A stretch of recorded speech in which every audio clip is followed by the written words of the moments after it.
Are we good?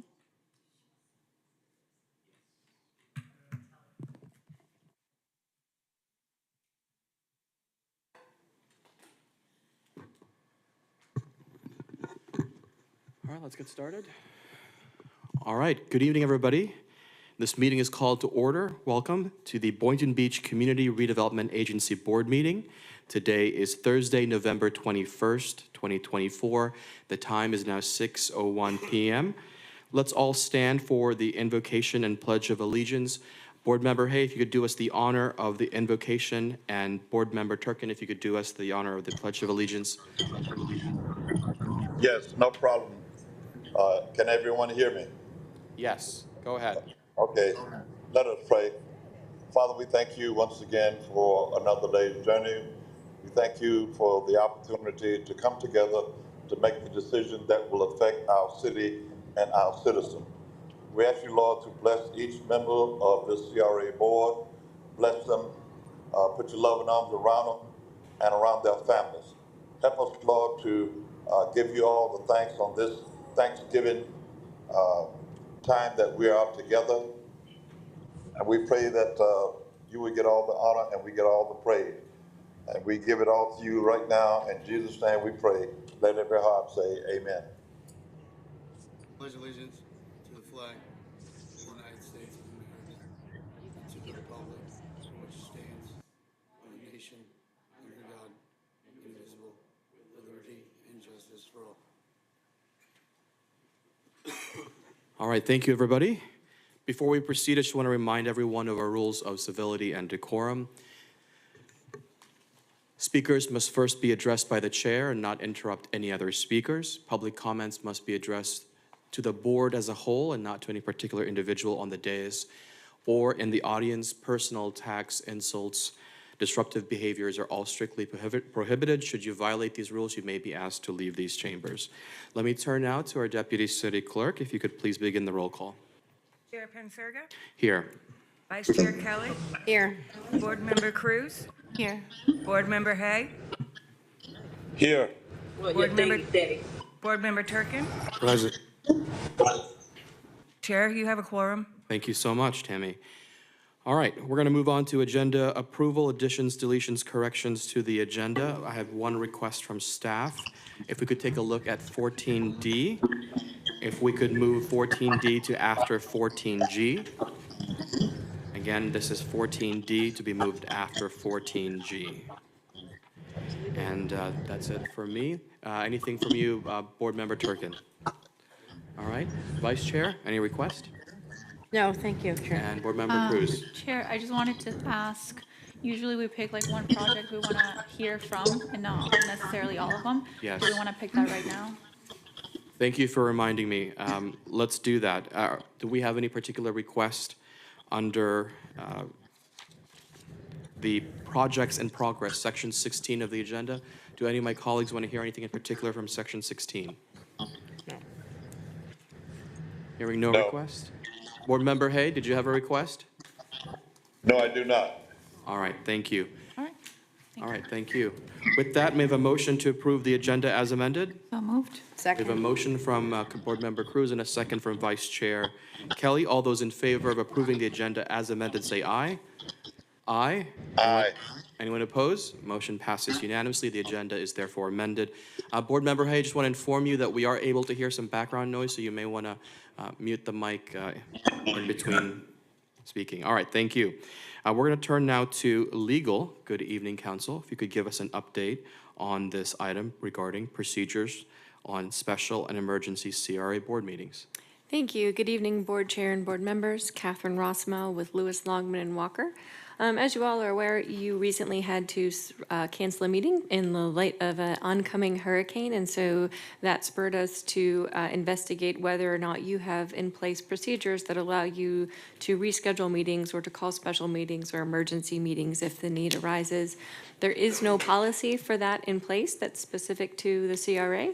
So this is a for your consideration. You may certainly choose to treat this as a discussion item, to do nothing. This is just a suggestion for you all to consider. And what this policy does is authorizes the board chair or occasionally the executive director with the consent of other board members to call special meetings or emergency meetings and how to provide notice for those things. So I'm happy to discuss the particulars, but that is what this item is for. All right, thank you for bringing this to our attention. I want to hear comments from my colleagues if you have any to share. I think this is generally a very good idea, having clarifying policy. My only question for now, as I've previously had discussions with you, is just some definitions of what constitutes an emergency in the context of this agency. I just want to make sure that's clear. And I think that's going to be an ongoing conversation with further research. But that's it for me. Generally in favor of this policy. Any comments, questions? I do have one question. Go ahead, board member. What would that do to the 2-week notification for the public? So, Board Member Hay, thank you for that question. There is a section in this policy that relates to notice. So for special meetings, which are meetings that are not the result of an emergency situation, it has 7 days notification. So for publishing in the newspaper and providing notice the general way. For an emergency meeting, it's just as soon as is practicable in the most appropriate and effective location. That is an acceptable standard for local governments to use and would be acceptable in this case. So it's different standards for the different meetings, but both do require notice. Thank you very much. Thank you. Anything else from my colleagues on this? Go ahead.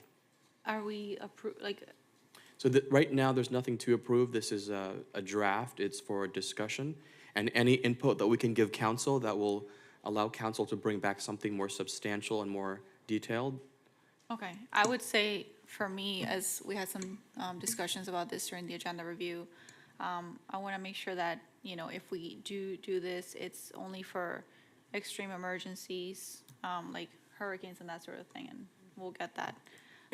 But not just for random reasons saying, oh, we need a special meeting for, not a true emergency per se. That's all. Thank you. No, thank you for saying that, Board Member Cruz. That is my intention in asking the question, what constitutes as an emergency? I don't want it to be abused, and so having some clarity on that. Now, of course, not every emergency can be anticipated, right, by definition. So I understand that there's going to have to be some leeway because we can't anticipate every possible scenario. Okay, if there's nothing else, we'll continue. Council, did you have any questions from the board, or?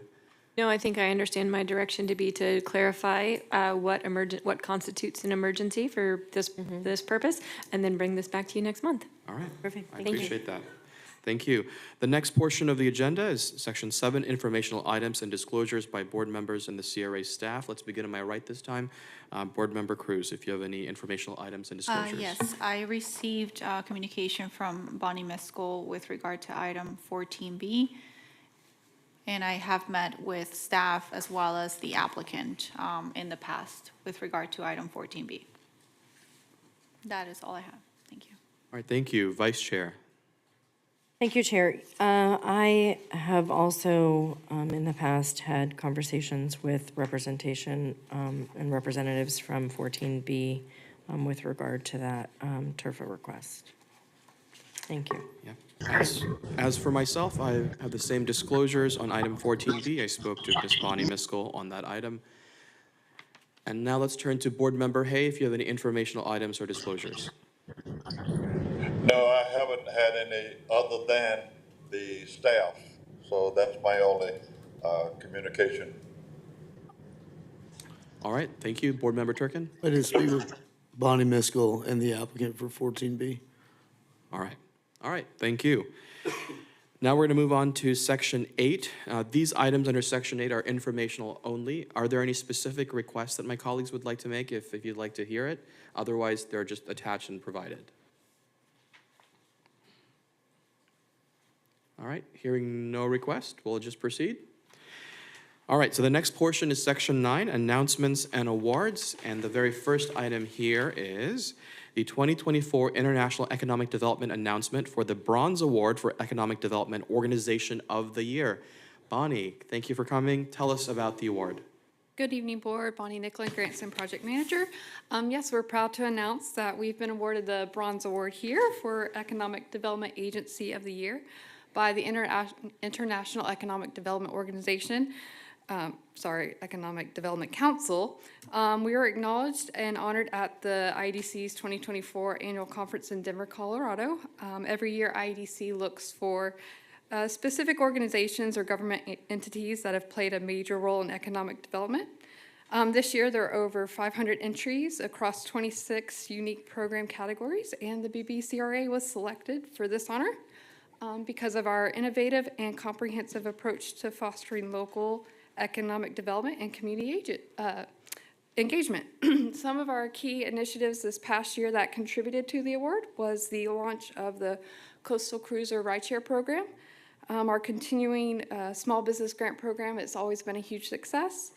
Our Business Booster Workshop Series, of course, our awesome business promotion activations throughout the year, especially the night market and our Rock the Plaza series, as well as the completion of our affordable housing project with the Heart of Boynton Village Apartments. So just a shout out to you guys for your support and the whole agency for doing a great job.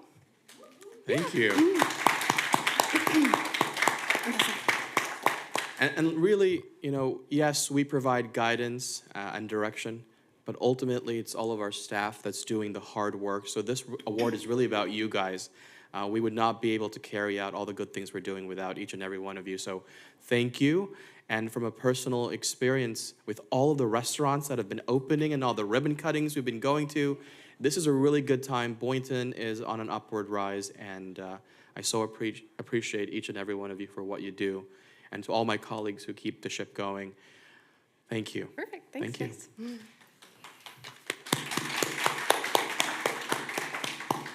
Anybody else? Any comments? All right.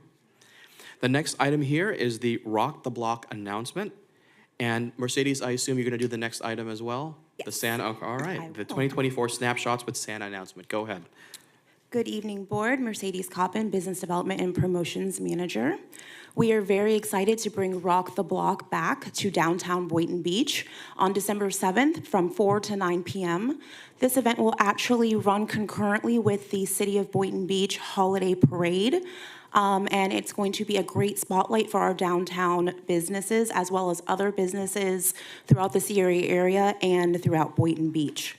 It will feature live music from the band Making Faces, a variety of family-friendly activities. We will have free food samples from our featured downtown businesses and several Boynton Beach buck deals that people can pick up to help support local this holiday season. And we're going to have parking at 115 North Federal Highway, as well as the City Hall lots as well. And all of the information can be found on our website, BoyntonBeachCRA.com. Any questions? Anything for Mercedes? All right. Great. Thank you. Okay, on to Snapshots with Santa. We are very excited to bring this back. We reconfigured from last year. What we are going to do this year is we're going to have 3 activations the first 3 Thursdays of December, December 5th, 12th, and 19th, from 4 to 7 p.m. at 3 different locations, one Boynton, Ocean Plaza, and Boynton Harbor Marina. Essentially, what we will be doing is we will be bringing Santa and his jolly elves to these plazas to take free professional photos with families. Whoever wants to come out can come and take photos. It can be your families, it can be your little pups. Whoever is welcome to come out. We'll also be having a live DJ there with music. And we will have the opportunity for people to get Boynton Beach buck deals as well as samples to the featured businesses within each of these plazas. I do want to let you know that at the One Boynton activation, we will be having the ribbon cutting and grand opening for Kabuki. That's going to take place from 5 to 7 p.m. as well. So we're very excited for that. And I do just want to share a promotional video that we recently just had made for this campaign. Excellent. Did we test the audio? I hope so. All right, roll the video whenever you're ready, IT.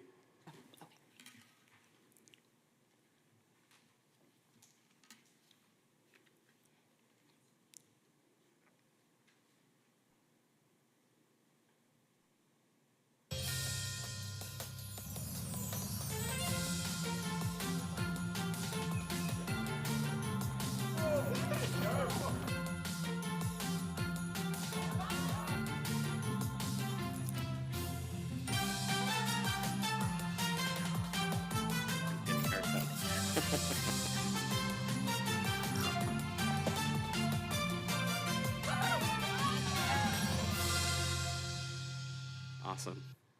Awesome. Thank you. Thank you. All right, thank you, everybody. The next portion of the agenda is public comments. Public comments is for items on consent. If you are here and you have an item under consent or items that are not on the agenda, now would be the time to approach the podium. As always, each person has 3 minutes. State your name for the record, and I'll begin the timer. After we finish with those in person, we'll go to those online. And for those of you online, I'll let you know when you have 30 seconds remaining. All right. If you would like to speak on consent items or non-agenda items, now is the time. Okay, seeing no one approaching. Oh, there is somebody. All right, come on up, sir. All right.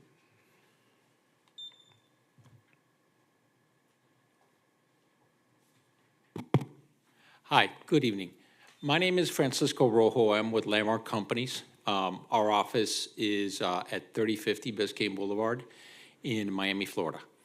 And the reason I'm here tonight is to talk about a development that we're working on that is in the city. The property location is Federal and Fifth Avenue. And what we're working on is an elderly development. The planned development is for about 90 units. It's a building that, as planned, it's 6 stories. It has ground floor. It would have ground floor commercial or office type of use. Okay. We have provided some preliminary development plans to Amanda Radigan's office. We did that about 3 to 4 months ago. In connection with some funding that we have been applying for the project.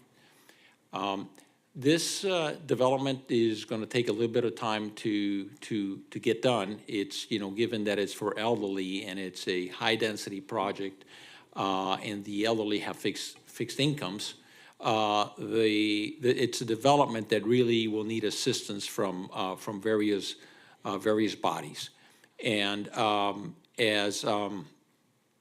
And those bodies that we're anticipating speaking to is Palm Beach County and also Florida Housing Finance Corporation. You and other cities in Palm Beach are in a great position where you can try to benefit and leverage from dollars that Palm Beach County, they had their $200 million bond issue that was passed, I think, roughly about 2 years ago. And they have started having RFPs for that. And so they're going to have an RFP that is going to get issued. Probably, it hasn't come out, but it will probably be issued sometime in January, February. For us to be competitive for this funding, for a project like this, we need assistance from the city, the CRA, all of the above. And the reason why I'm here today is if this is of something that is of interest to you all, I'm asking for you to respectfully consider speaking to staff and asking staff to maybe meet with us so we can try to start the conversation so that we can apply for these funds to these other groups in a way that would be competitive, okay? And these are funds like Palm Beach County, the application is available now. After that, it could be a year or who knows how long. So I think the light that is in front of us, we should take advantage of. All right, thank you so much.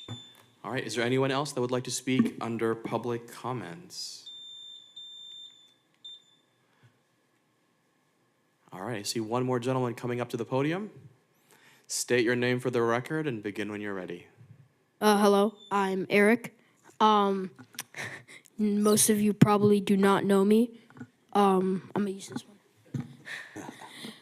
One issue that I see with Boynton Beach a lot is trash all over the streets, whether it's by my house, on the highway, or even on the roads. I genuinely never spoken like this on live TV before, so I don't know how this would work, but I think we need to create a littering fine to prevent this from happening as much as it is. You know, we come out here because of our First Amendment right, you know, our right to assemble. And I believe we all have a purpose here today. And I believe my purpose here is to propose my idea of a littering fine. Thank you. Thank you.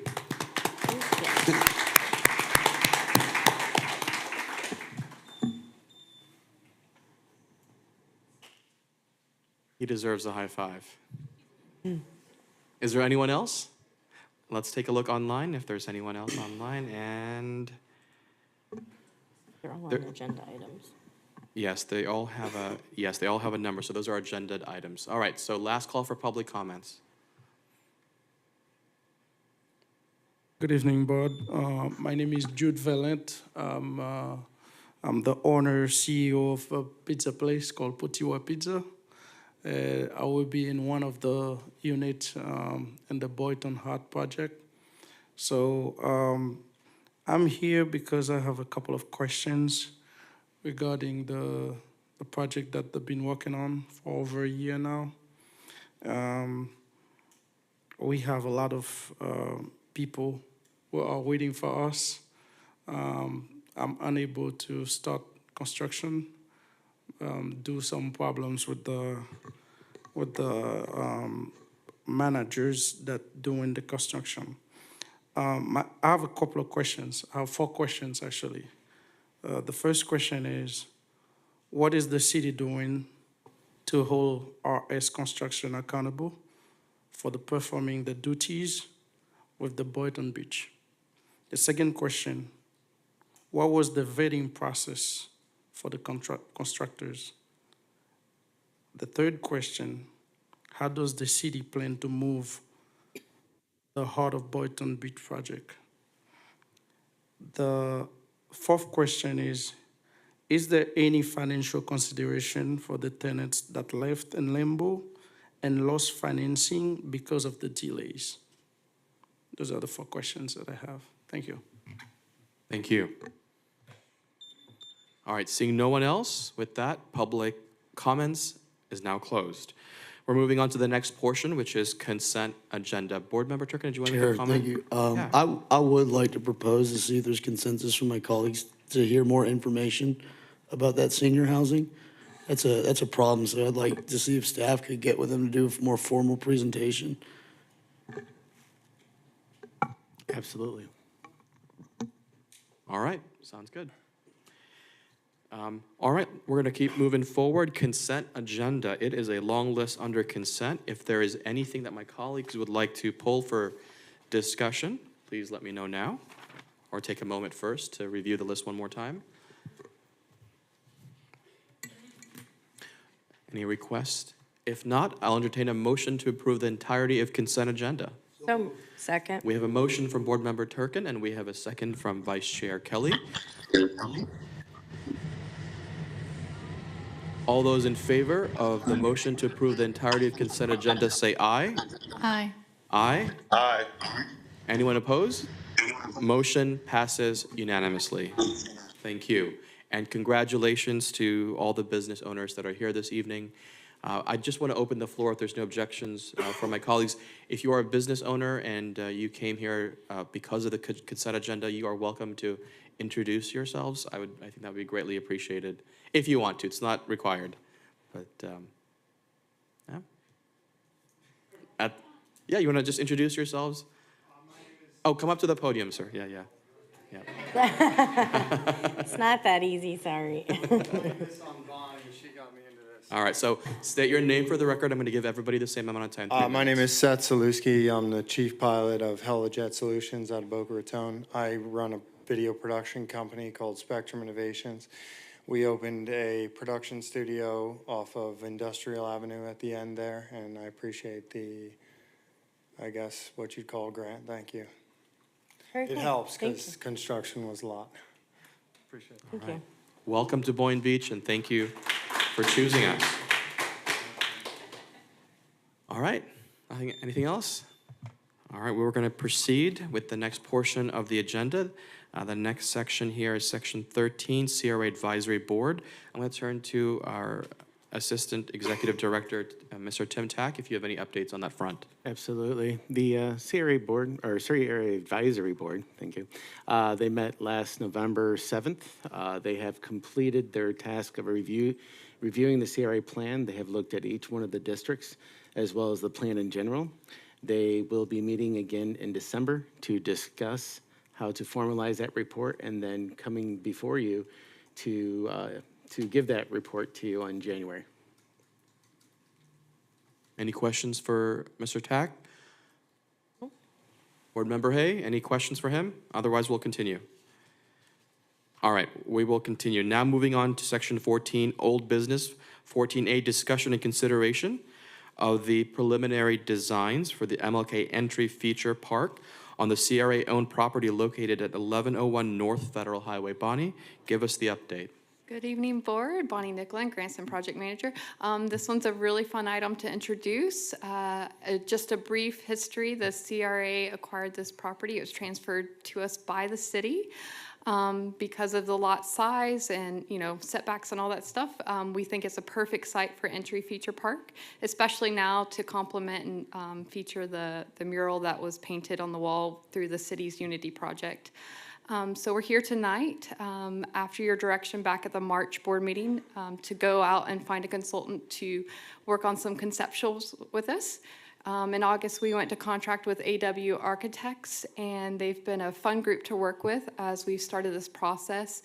And they'll be presenting three concepts for you to discuss tonight. We want to use this as a public forum to get that feedback from the community. We really want to involve them. So staff, after the presentation, staff is seeking board's input, of course, on the initial presentation. And then we'd also like to get your direction on, soliciting more public information or public input. One of our ideas is to have it at the December 5th CRAB meeting or the CRA Advisory Board meeting. We also have some poster boards in the back of the room that have a QR code on them. So we will have them at all of our holiday activations. That way we can, talk with the public at those events as well. And then we were thinking maybe 2 more public charrettes. So again, after the presentation, that's one of the things staff's going to be seeking direction on. But before that, I'd like to introduce AW Architects. They will be making the presentation. Thank you. All right, come on up.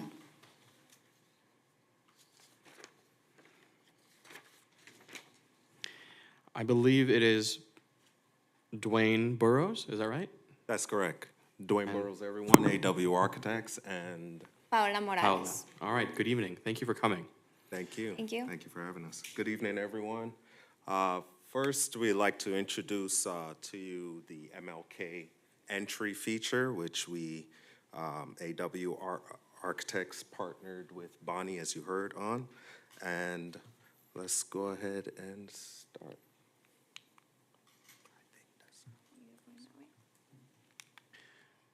Tammy, could you help with the clicker?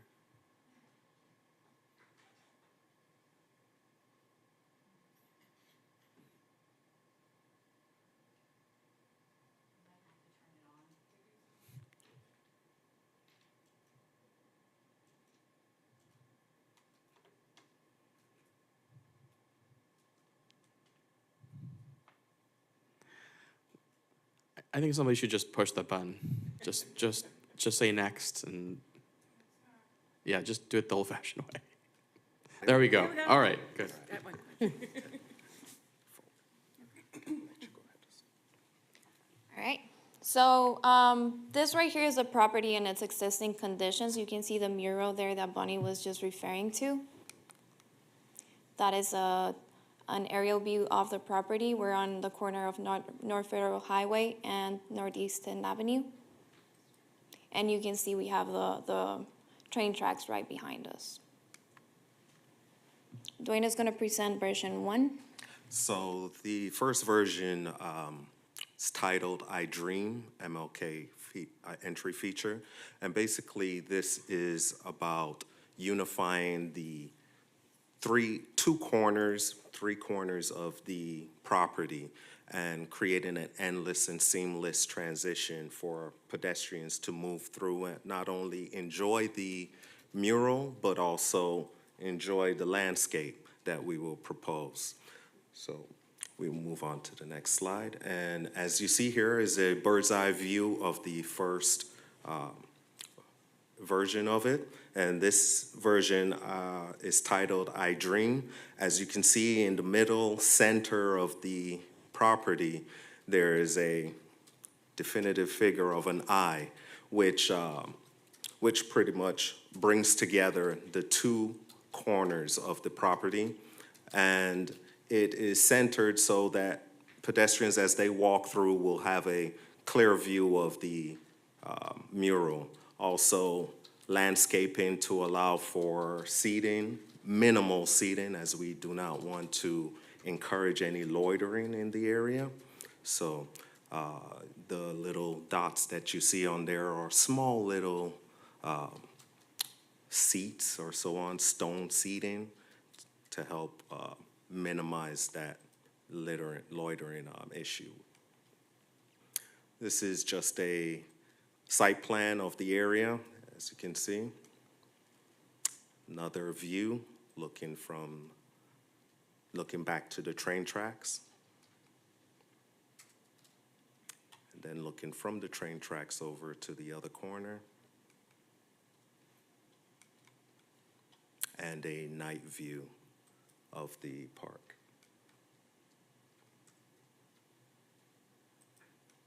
Dwayne, I just want to confirm that I understand some of the design here a little bit. I just want to confirm there is upward lighting on the art piece in the evenings? Yes, so there is lighting on the property.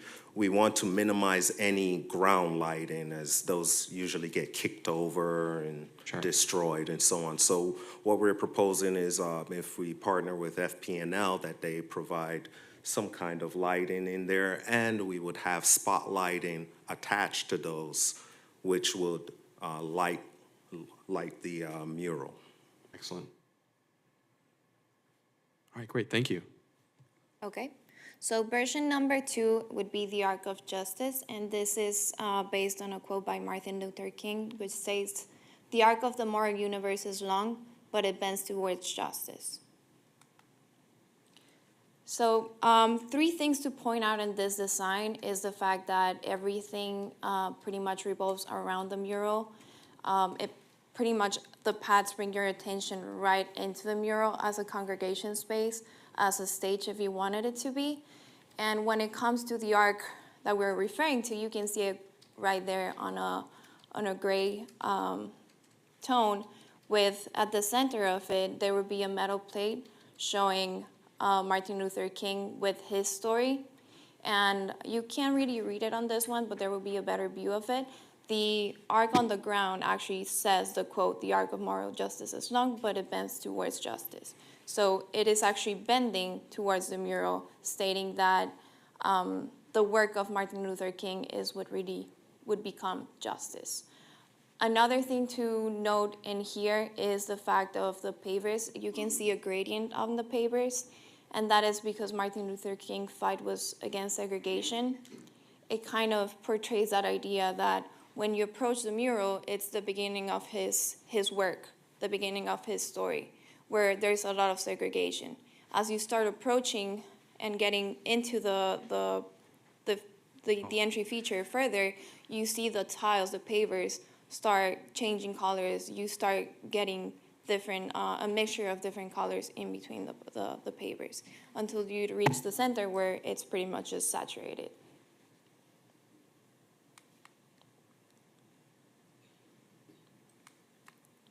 So this would be one of the views of the park. You can see right there the pavers. And another thing to note, on the left side, you're gonna see a, it's like a concrete feature, a concrete curve that at some point transforms into a bench. And that curve and the benches actually have metal plates with Martin Luther King's quotes and stories that are organized in chronological order. So it joins to the fact that as his work goes ahead, you see how on the papers, you see the reflection on what's changed. Another corner view. This is a night view. And right there you can see the arc with the phrase right there, and you can see the emblem of Martin Luther King right at the center of it. Once again, the mural is lit from the bottom. This one does have in-ground lights, but they're buried, nothing that can get kicked, nothing that can get pretty much destroyed. And right there you can see the bench, how it curves up, and it has all the metal plates on top of it. Version number 3 would be the Unity entry feature. There's 3 things to note on this one. Number 1 is the fact that it has more of a, I would say, an organic movement to it. It's not, you don't have a defined space where you would say this is a congregational space, as you would with the other one where you have a stage or you have a central point. So it's the idea that all the paths are uniting in a similar way. You don't really determine a path as being the most important one or the main path. Another thing is on the corner, and you're going to see it right there, on the bottom right corner, we have set a pedestal for sculptures to be shown in the space. And the other thing is on the left side, you would have what we are calling a butterfly garden. So the buffer in between the train tracks and the entry feature would be a butterfly garden with vegetation that would allow for butterflies to strive in that area. This would be a floor plan. And similar to the one we showed before with the arc, this one also has wording going across the edges of the path.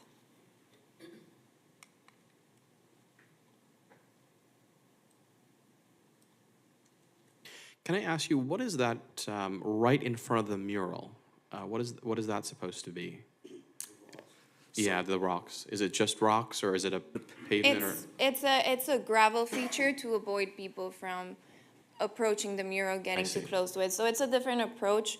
Some of them have the mural as a stage of a back of a stage, and this one is calling out for a different approach where you're stepping back from the mural and avoiding people from coming too close to it. Also, it serves as a platform for some uplighting that would be buried and not destructible by pedestrians.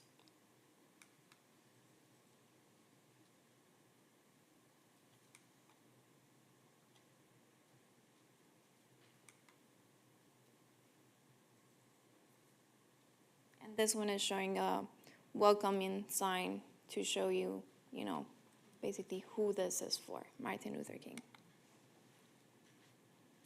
Right there you can see the pedestal on the left that would be available for rotating art displays or sculptures or whatever is needed. And right there you can see the view of all the proposals we have. So the first one is the existing. On the right, upper right corner is the I Have a Dream feature, the I Dream. Bottom left corner is the Arc of Moral Justice, and on the right is the Unity. Okay. Thank you. All right, thank you, Paola and Dwayne. Hopefully I said your name right. Yes. So to my colleagues, they are looking for direction on how we can best gather public input. It says in the backup here, staff is recommending for sure the CRA advisory board as one method to do that. And Tim, I think, did you say charrettes as well? So yes, 2 additional public charrettes located in the community. That's correct. And of course, you've got Sarah Sims, you've got Hester. I would also recommend that, I know for many people, the church is a community center. And I'm not sure which one, maybe it's perhaps more than one church. But consider that as well. And I know people have major events. And perhaps Board Member Hay is better equipped to talk about that, given his connection. Yes, I would love to see you know, maybe one or two at Carolyn Sims Center. Some of the concerns that I have so far at this point, I don't want this to be a park because it lends itself to uh, maybe people trying to rent it out for family reunions, and I just don't see this being that. But certainly, I don't like the idea of having loose pebbles because people, kids in particular, have a tendency to throw rocks. I don't want to see too many benches because that invites itself to people sleeping, you know, homeless. I have nothing against that, of course, but we don't want to invite that in that park. So I have some concerns that I would like to talk to the committee. I like a combination of what I've seen so far, what you showed tonight. But I think moving forward from this point, it's a good idea to get the public involved. And I think a couple of meetings at Carolyn Sims Park would be one way, and the crab board take a look at it and make suggestions and recommendations. Thank you. Thank you, Board Member Hay. And let me ask staff and the designers, just to be clear, these are just 3 starting points, right? We're not fixed to these 3 models. Correct. And just to stand corrected, yes, we did say park, but we do mean entry feature, not park. Thank you. Also, one thing to note, when it comes to the benches and the seating, we were very careful in selecting benches and seating that do not really allow for people to lay on them. They are curved on the edges, they're not too wide. We're calling them pebble seating for some of them. They look kind of like stones, and they're curved on the sides, basically so people use them for what they really are, which is seating, not sleeping on them. It would be an uncomfortable sleep. Yes. And just a point of clarification, the idea here is the concept, the general idea. And as this becomes more developed and we get through the design process, we'll be coming back and looking for input on a more detailed level. So just so you're aware Excellent. of the process. Board Member Cruz? Thank you guys for putting this together. I think all the different versions are very interesting and very particular in themselves. I specifically like the idea of the setback with, as you mentioned, to protect the painting and to keep its natural form for as long as we can. And then I also like the covering of the train tracks for the safety of the kids. I think, as you know, that there are going to be people hanging out here, maybe walking around, having conversations with the community, just standard day-to-day living. And that could include children. So it makes me think like train tracks, children, danger. We've seen a lot of accidents, at least with regard to the TPA. We've heard about a lot of accidents and fatalities near train tracks. So I would definitely caution on us just maybe having some sort of a wall or protection for any of the designs that we ultimately end up having. And the setback was really nice. Thank you. So when it comes to the protection from the tracks, they all have it. And entry feature number 1 actually has another mural that has vegetation off to the sides. Entry feature number 2 has a fence and then has vegetation in front to kind of hide that fence. And then number 3 is mainly just vegetation, but we can have a wall behind it as well. We would like to propose a wall. Yes. Thank you. Well, if we do have a wall, we're going to have another mural design, which I'm not opposed to. I think that's a good thing. Right. All right. Anything else from my colleagues? Board Member Turkin? Vice Chair, go ahead. Yeah, thank you. No, thank you for these. I think that you really kind of captured what our thoughts and, at least for me, what our ideas were for this space to really activate it and make it a beautiful entry into a part of our city. I was, as far as reaching out, Tim and I had a lengthy back and forth about, getting the word out. And I love that they put them on posters with a QR code, right, Bonnie? They have a little QR code. And so, my thought is we can move those all around the city at various times. We can have them in the back of the room during commission meetings. We can have them out in the lobby. We can have them at different events. And in addition to doing the neighborhood charrettes, we really can capture what the entire city residents want to see there as well. So I think because we've made, staff has made it so easy to participate in a survey with regard to these, I think that we need to utilize that and really, have like a tour around the city of the options. So, thank you. That's great. Anything else? Tim? For the purposes of clarification for staff, just to make sure that we're meeting your expectations. So we are talking about having a public meeting as far as CRAB is concerned. We also will have a public meeting at Sims. That's what I heard. And we are looking at opportunities at different events, different public gatherings, making those available, whether they be city or CRA events, as well as possibly in the meantime, when we don't have a venue, maybe City Hall, just in general. Yeah, with the library, yeah. And so maybe it's the two public forums, and were you thinking an additional public forum, or do you think that would be substantial? Personally, and I will ultimately defer to Board Member Hay because it's his church, but given the proximity of St. John's, I just thought it made sense. But that was just my suggestions. And I would agree with you. Let's have the first one at Carolyn Sims Center, and then from that, we would make the decision whether or not to hold, say, another one at St. John or someplace else. But we may get what we need from the first meeting at Carolyn Sims Center. All right, so we'll plan for sorry, go ahead. No, that's it. That's it.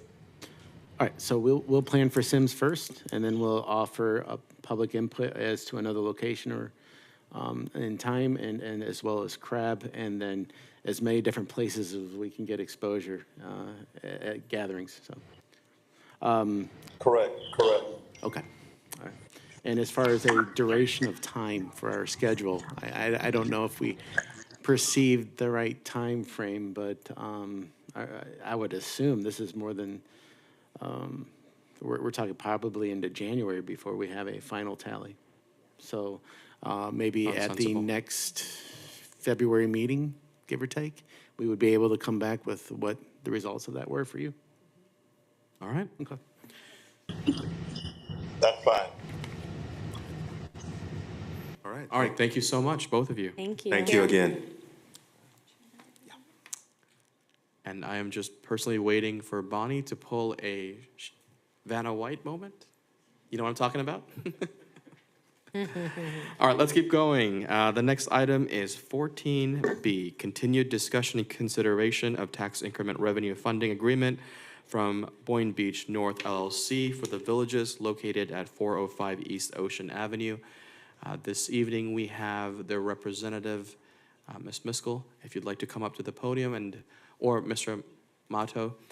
And let me first turn to our Assistant Executive Director, Tim, to just kick off the item, and then we'll proceed to council. If there's anything else to add, then we'll go to the applicants. All right, well, the item before you is further discussion of the TIF application for the villages. And we have Bonnie Miskell as well as Manny Mato here to discuss. And council, did you want to add anything? Or if not, we can go to the applicant. I'll simply add that there is an agreement attached to this agenda item for your consideration tonight. So you do have the ability to approve it. If everybody's on the same terms, we can amend it, or we can bring it back for further discussion as the board pleases.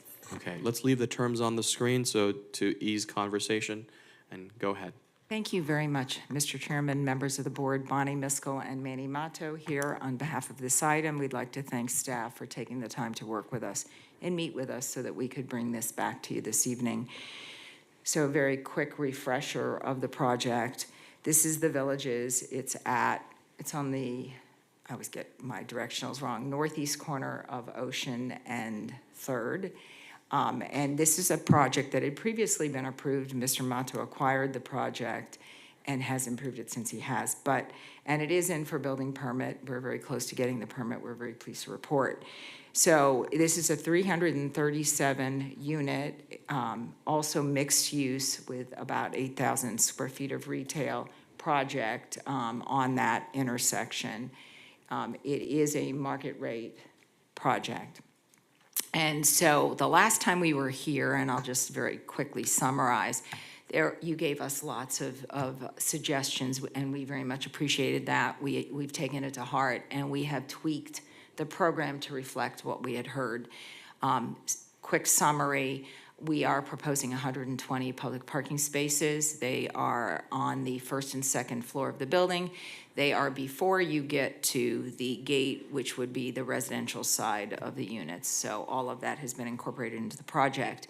We also have come up with a little higher number on our revenue sharing for the public parking spaces, and that's now at 30%, which I think is a meaningful increase on that, as a matter of fact. So those two items were something that we tweaked. We also have proposed, and I'm going to refer to it as an incubator space. It's a 1,000 square foot retail space, whether it's a cafe or something of that nature, for local businesses, and that will be offered for a 15-year term at 50% of the market rates for leasing. So that's included in this package. And what else am I missing? I think, oh, the park, yes, that was very important. So my client acquired the corner parcel, which is a private piece of property. It was not included in the site plan, but my client has proffered, it's approximately half acre, that. It's about 7,000 square feet. Okay, then it's not a half acre, I got that wrong, my apology. That's probably the total number of the open spaces, and That's including the railroad. Yeah, the railroad. And I'll get to that in a minute, yes. And that's on the corner, and that will be improved with landscaping and some other open space features to make it enticing for the public to come in and use it, and that will be granted a public easement for access. And then the rest of the open space, we also included in the project is a linear park that runs from Boynton Beach Boulevard all the way to Ocean, that runs along the railroad tracks, and the total open space is approximately a half acre. So I think I've hit the highlights. So at the meeting, there wasn't final direction on the number. We were directed to sit down and work out the details and the terms and get them in a form that you could see via the agreement, which you now have, and we've agreed on the agreement form. My client started at the number 12,500,000. That number was more than just the financial gap. That included the value of the public amenities that are being offered, including the public parking and some of the other things. That number we reduced down to 9.9. There was not a consensus by you on that number. We have not changed that number. However, we've had the benefit of time since we were here before. My client's he'd done a bit of diligence on his part to try to refine that number to a lower number, and he has been able to do that. He's almost through permitting. He's had the benefit of getting through that process as well. And this evening, we're here to present to you a reduced number. The number happens to be the same number that was contained in your report and provided to you by Mr. Abramson, the 9.1 number. I just want to remind you, that number was based on the financial part of it alone. It did not include any value being assigned to it for the public components of our proposal. So we feel that we have made a significant movement in the direction that the consultants felt was the right number for the financial gap, and Tim may want to talk about that. So I think those are the highlights. Those are some of the nuances that have changed since when we had come to you before. And Mr. Mato or I are happy to answer any other questions that you may have. All right, thank you, Tim.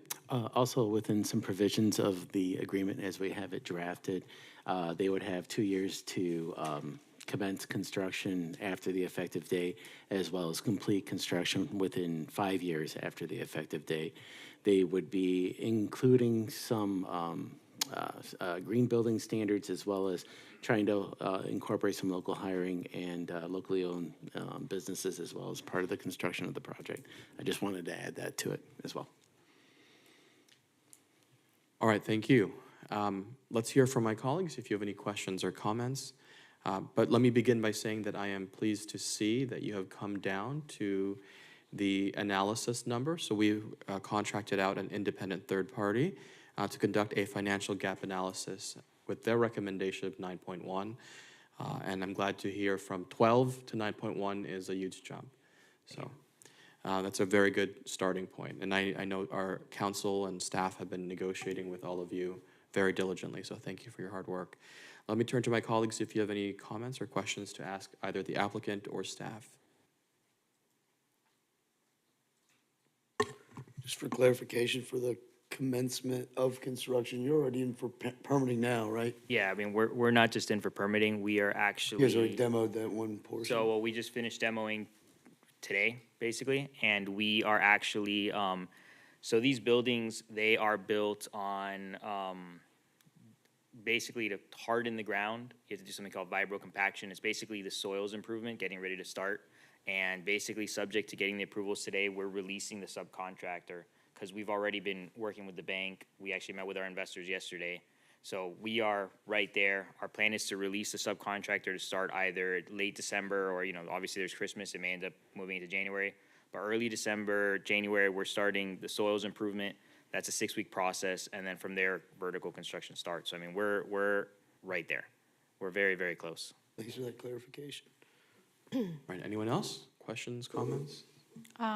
For me, as I'm just looking at the paper again, one thing that's important to note is that, thank you, Tim, for getting the TIF request from the third-party consultant to assist with the review of this, because I think a third-party consultant would be unbiased and be able to tell us more with regard to the validity and the impact of this. One thing that that I noted here is the opportunity for more public parking spaces in perpetuity and the 30% parking revenue that will be shared forever with the CRA. So going forward, all of these parking spaces we will receive 30% of the parking revenue going forward. And as we grow, it's also gonna bring more businesses. One thing that I like about it is the neighborhood coffee shop, where you guys are subsidizing 50% of the rent for that coffee shop for 15 years. And I think that's huge. It's an important way to support our local businesses and to really keep them here in Boynton. So yeah, I think those are good things. And again, it's good that we received a third-party financial consultant who does agree with the 9.1 number. So I think that's something that's good to note. Thank you. Thank you, board member. Let me just ask regarding parking. So I see 30% of revenue from the parking will be shared in perpetuity. Can we discuss the maintenance? Can we get some clarification? Yes, so we would be hiring a third-party management company. They will take care of metering. They put together basically all the maintenance requirements and stuff. Then we subcontract out the maintenance directly ourselves. We're covering that. That doesn't come from your 30%. So we'll be covering, cleaning, taking care of everything. That's all on us. Does that make sense? And to be clear, you're saying that the 30% revenue to the CRA is not being reduced by that cost. Did I understand that correctly? That is correct. That's correct. As a matter of fact, your staff was Your staff very negotiated clear. that one hard. Yeah, they are tough Thank to you, bargain guys. with. We didn't want to do They get that. all Like we're credit. thinking on the same Yeah, wavelength. yeah. Believe me, I was not We supportive didn't of wanna that do that. position. But There's a lot of that back and is- forth. That is what is in the document. Thank you. Anything else from my colleagues? No, sorry, ahead. Chair. No, go ahead. No, I made all of my, I'm not gonna repeat everything. I mean, one of my biggest probably issues with, and it's not your request, it's all the requests we've recently gotten, is the, lack of affordable housing. It's something that everyone screams at us about, and, it's hard to, look at, this TIF request without it including some sort of affordability. And so that's, I appreciate all of the other things too, but I just, for the record, I just have to, for the record, put it on that this is, just another one that goes against you know, probably my better judgment as far as not including affordable housing. I know, I have spoken to Manny about it. I know that there's a potential for another project that will incorporate affordable housing, and I'm happy to hear that. But that's just one thing that, you know, I know this corridor screams market rate because of the location to the ocean and everything else, but you know, it's very difficult for me to support this tax revenue when it doesn't incorporate some sort of affordable housing. But I do appreciate the parking and the parking share and the rate share.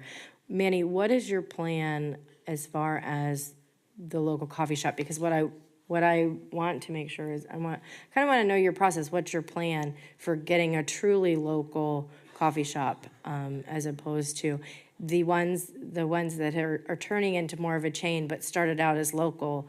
You know, I really want to make sure, I want to kind of hear your vision on how you anticipate really trying to get a true local coffee shop in that.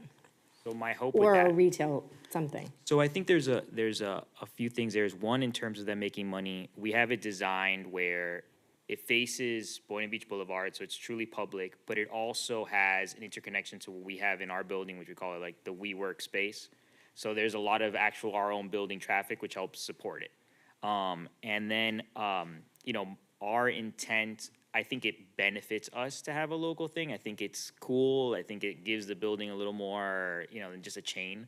You know, I don't know the way the contract's written, but I mean, our full intent is to go out and get a local operator. You know, can I guarantee we're gonna find one? Obviously not. But I mean, that's where I think I would look to the CRA and see how the CRA can help us, you know, reach out to them and find a local business. And you know, I think that at the end of the day, a building like this, that's a very small component to our building. So, and it's something though that gives us, it's a very good amenity to us. So we can work with them to try to make this work. Like it really is something that we can work with. And perhaps we can include in the contract a provision that says that, you know, we'll market with, if you have a website, and we can provide information and try to feed you information so that people that reach out to you that may be looking for local grants, they too can come to us and we'll give them, you know, early consideration, so. And for the benefit of the board, if I may, the locally owned small business provisions in here that relate to, if there was a desire there, we could put sort of similar provisions in there that require ownership to be with someone who lives in the city, or 20% of the ownership to be with someone who lives in the city. If we absolutely wanted to nail that down, there's a model in here that we could sort of mirror that language if we wanted to. If I can just add to that though, and I've done that with other cities, as long as we're given an opportunity that if we market this and it's on. Which is the way it's currently. That we have the ability to lease it at some point in time, because obviously we can't sit with dark space. That doesn't do anyone any good either. Right. So Catherine, do you have where we kind of meet in the middle on that, where we have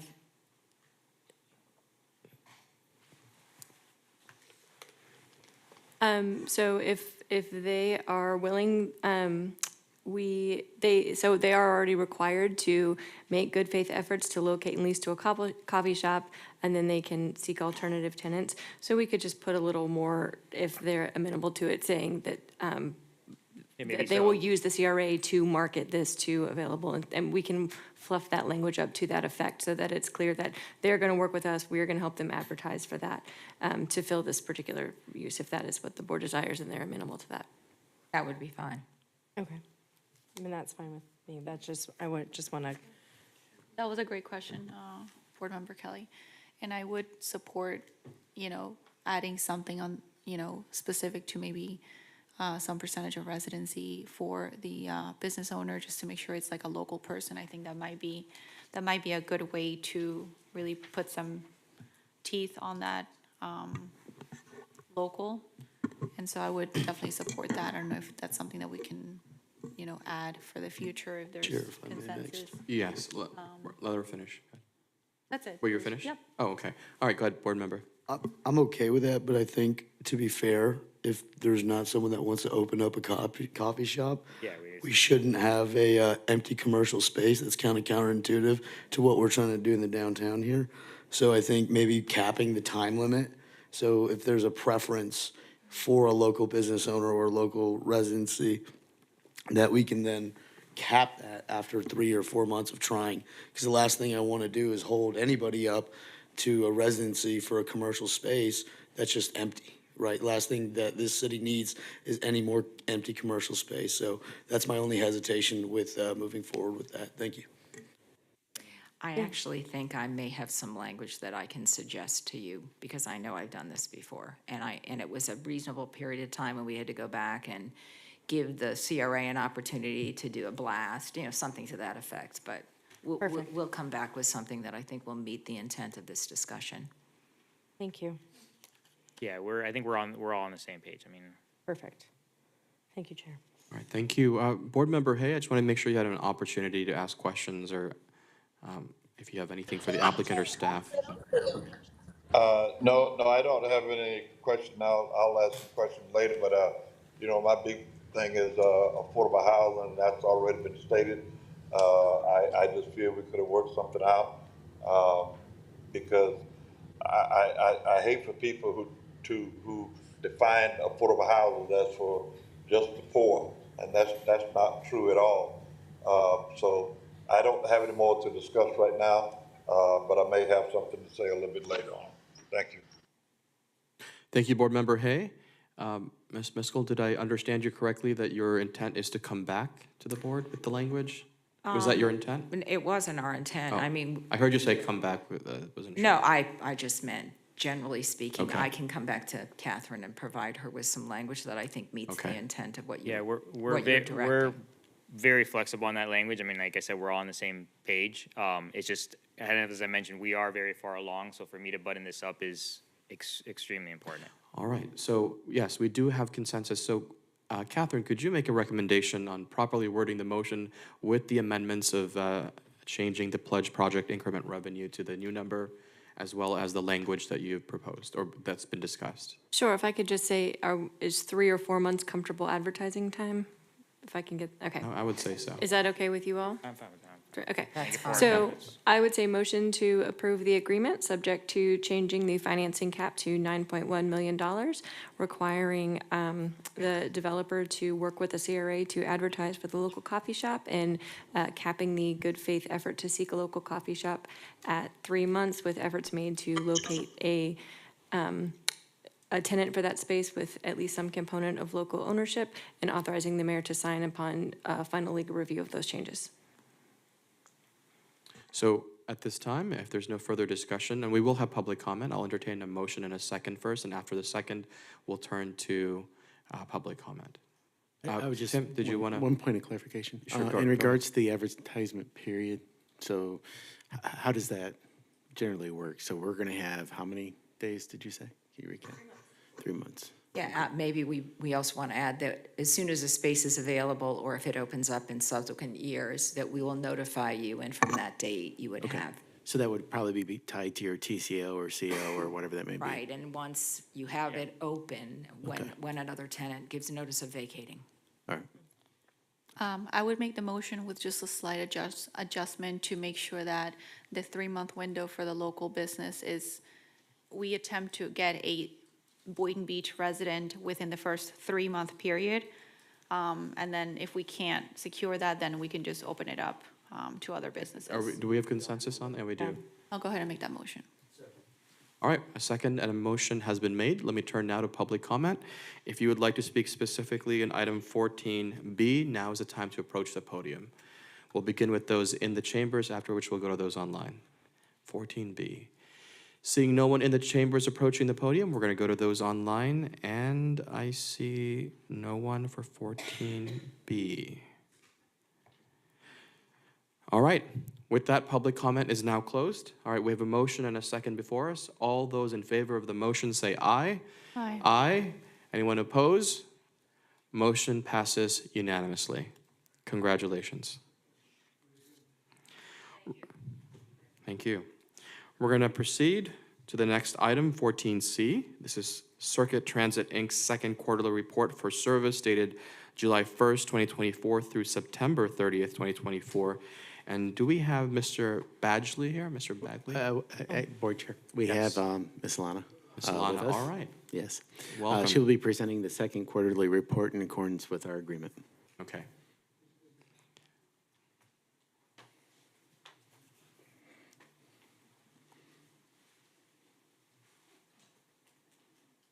Right, is it on? Do I turn this? Yeah, there you go. Okay, I was just looking. Oh, there it is. Okay, oof, I can't see anything.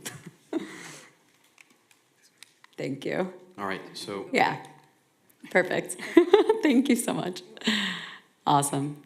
Good evening, everyone. Thank you again for having me. It's good to see you all. I'm here to just give some quick updates on Circuit and what we're doing here in Boynton Beach. I believe last time we all spoke was a couple months ago, so. Could you say your name for the record? Oh, yes, of course. Alana Wertzman with Circuit. Okay. So I'm sure you're all familiar already with what we do here, but we're helping move hundreds and soon enough thousands of people here in Boynton Beach in a very affordable way without burning 1 ounce of gas. And just a quick snapshot here of where we operate nationally. So if you're not here in Boynton Beach, we also have services all over the United States and a big presence here in South Florida. So we're really excited and happy to be here in Boynton and continue to expand. And speaking of expansion, so this is kind of the newest update. We did get approval to expand down to federal. So you can see where the little arrow is pointing there. That whole area is a new expansion. And so we're down federal, helping serve a lot more like local places, restaurants, businesses. We did a survey a couple months back, and a lot of the riders and residents asked us to go to Walmart. So that is now within our coverage area, which is great. So this presentation currently only goes until September. But when we meet again in a couple months, we'll have a lot more data around the expansion, and we'll be able to look at the heat maps as to where, if people are going there. But I did look into October and November, and it is being heavily utilized. So great to see that the expansion is really helping, and I think people are very excited about it. And just a quick snapshot here from September. So, hello? You can still hear me, right? Okay. So most of our riders are between, you see there, 29 and 35. And that's for the average month of September. Our average riders were about 45 years old. And our busiest times are still that happy hour and the dinner times around 5, 6 o'clock. And our busiest days have been Friday through Sunday, with our busiest day being on Saturday.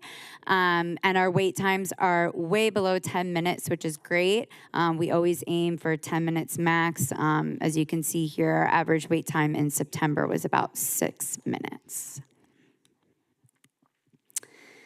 And then these are the heat maps from July to September. So, our top 10 and top drop-off locations here, the beach stop being number one for almost every month now. And then Publix is a big one too. A lot of people going to use Circuit to get their groceries. So that's been really great to see. And a lot of our rider reviews that we receive, it sounds like a lot of people are using the transportation service to get essential needs like groceries. So this is the trend that we're seeing currently. So, we started in a very high peak month in about late March, and now we're going to be entering peak season. So it will be great to be here and, collect the data now for October on, since we haven't been here yet for peak season. But looking into the data, we are trending upwards, which is great. As you can see, we've had a couple dips in the summer months, which is as expected. But looking into the data starting September and even October, it's starting to trend upwards now.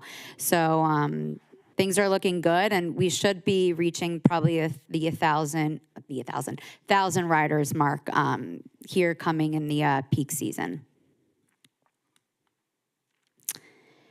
And this is actually from the last report, but I just wanted to give you just a quick comparison.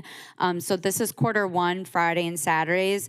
We've had a lot of the peaks, which are high up there during like events and holidays, and ridership hours stay pretty steady throughout the day, dropping off usually around the 8 o'clock hour. But again, most of the times it's really busy during that 5-6 o'clock dinner hour. People trying to get to dinner. And again, this is from the first quarter, but just wanted to show you here, not many changes. So from July to October, it's pretty much steady around the same. Bump in ridership during like 4th of July, the holidays, events, and then the ridership staying pretty steady throughout the day, with the highest being that dinner hour. And same for Sunday through Thursday. And just a quick snapshot here. So from March to September, we've moved almost 6,000 riders. We have a great average ride rating, with people really loving our driver ambassadors. That's something that we're really big about, is hiring local here. They're all W-2 employees. We have about 7 driver ambassadors that are local to the Boynton Beach area. So it's great, when a rider jumps in, they'll be able to advocate for local things in the community and really helping drive that economic impact. And saving the world by not burning any gas. And this is just a quick survey that we did this past summer. This was a national survey, so it did go out to our Boynton Beach constituents. So we had a couple answers here from our Boynton Beach, and really great feedback. We were able to see where riders are taking circuit, which it says up here, 50% say they usually take circuit to go to restaurants and shopping, 33% to local attractions, and 17% to beach, parks, and other activity areas. And then 100% of riders all agree that it's a great addition to the community and helps them drive less and free up parking. And just a big shout out here to, Bonnie, Tim, and the whole team. It's been really great working with them. You guys put together the most amazing videos. We always share it with a ton of people. So it's just been really fun to work together. And I loved which one was it? I think the Halloween video with the skeleton in the car. So that was always fun. But it's been great. We're happy to, go out to events and show the community that we're here. I know our local drivers and our team members are always passing out business cards and flyers to, to residents and riders and local businesses. And we're happy to attend any events that are, upcoming, just to help continue to spread the word about circuit here in the community. And that's it. All right, thank you. Do we have any questions for her while she's at the podium? Vice Chair. Thank you.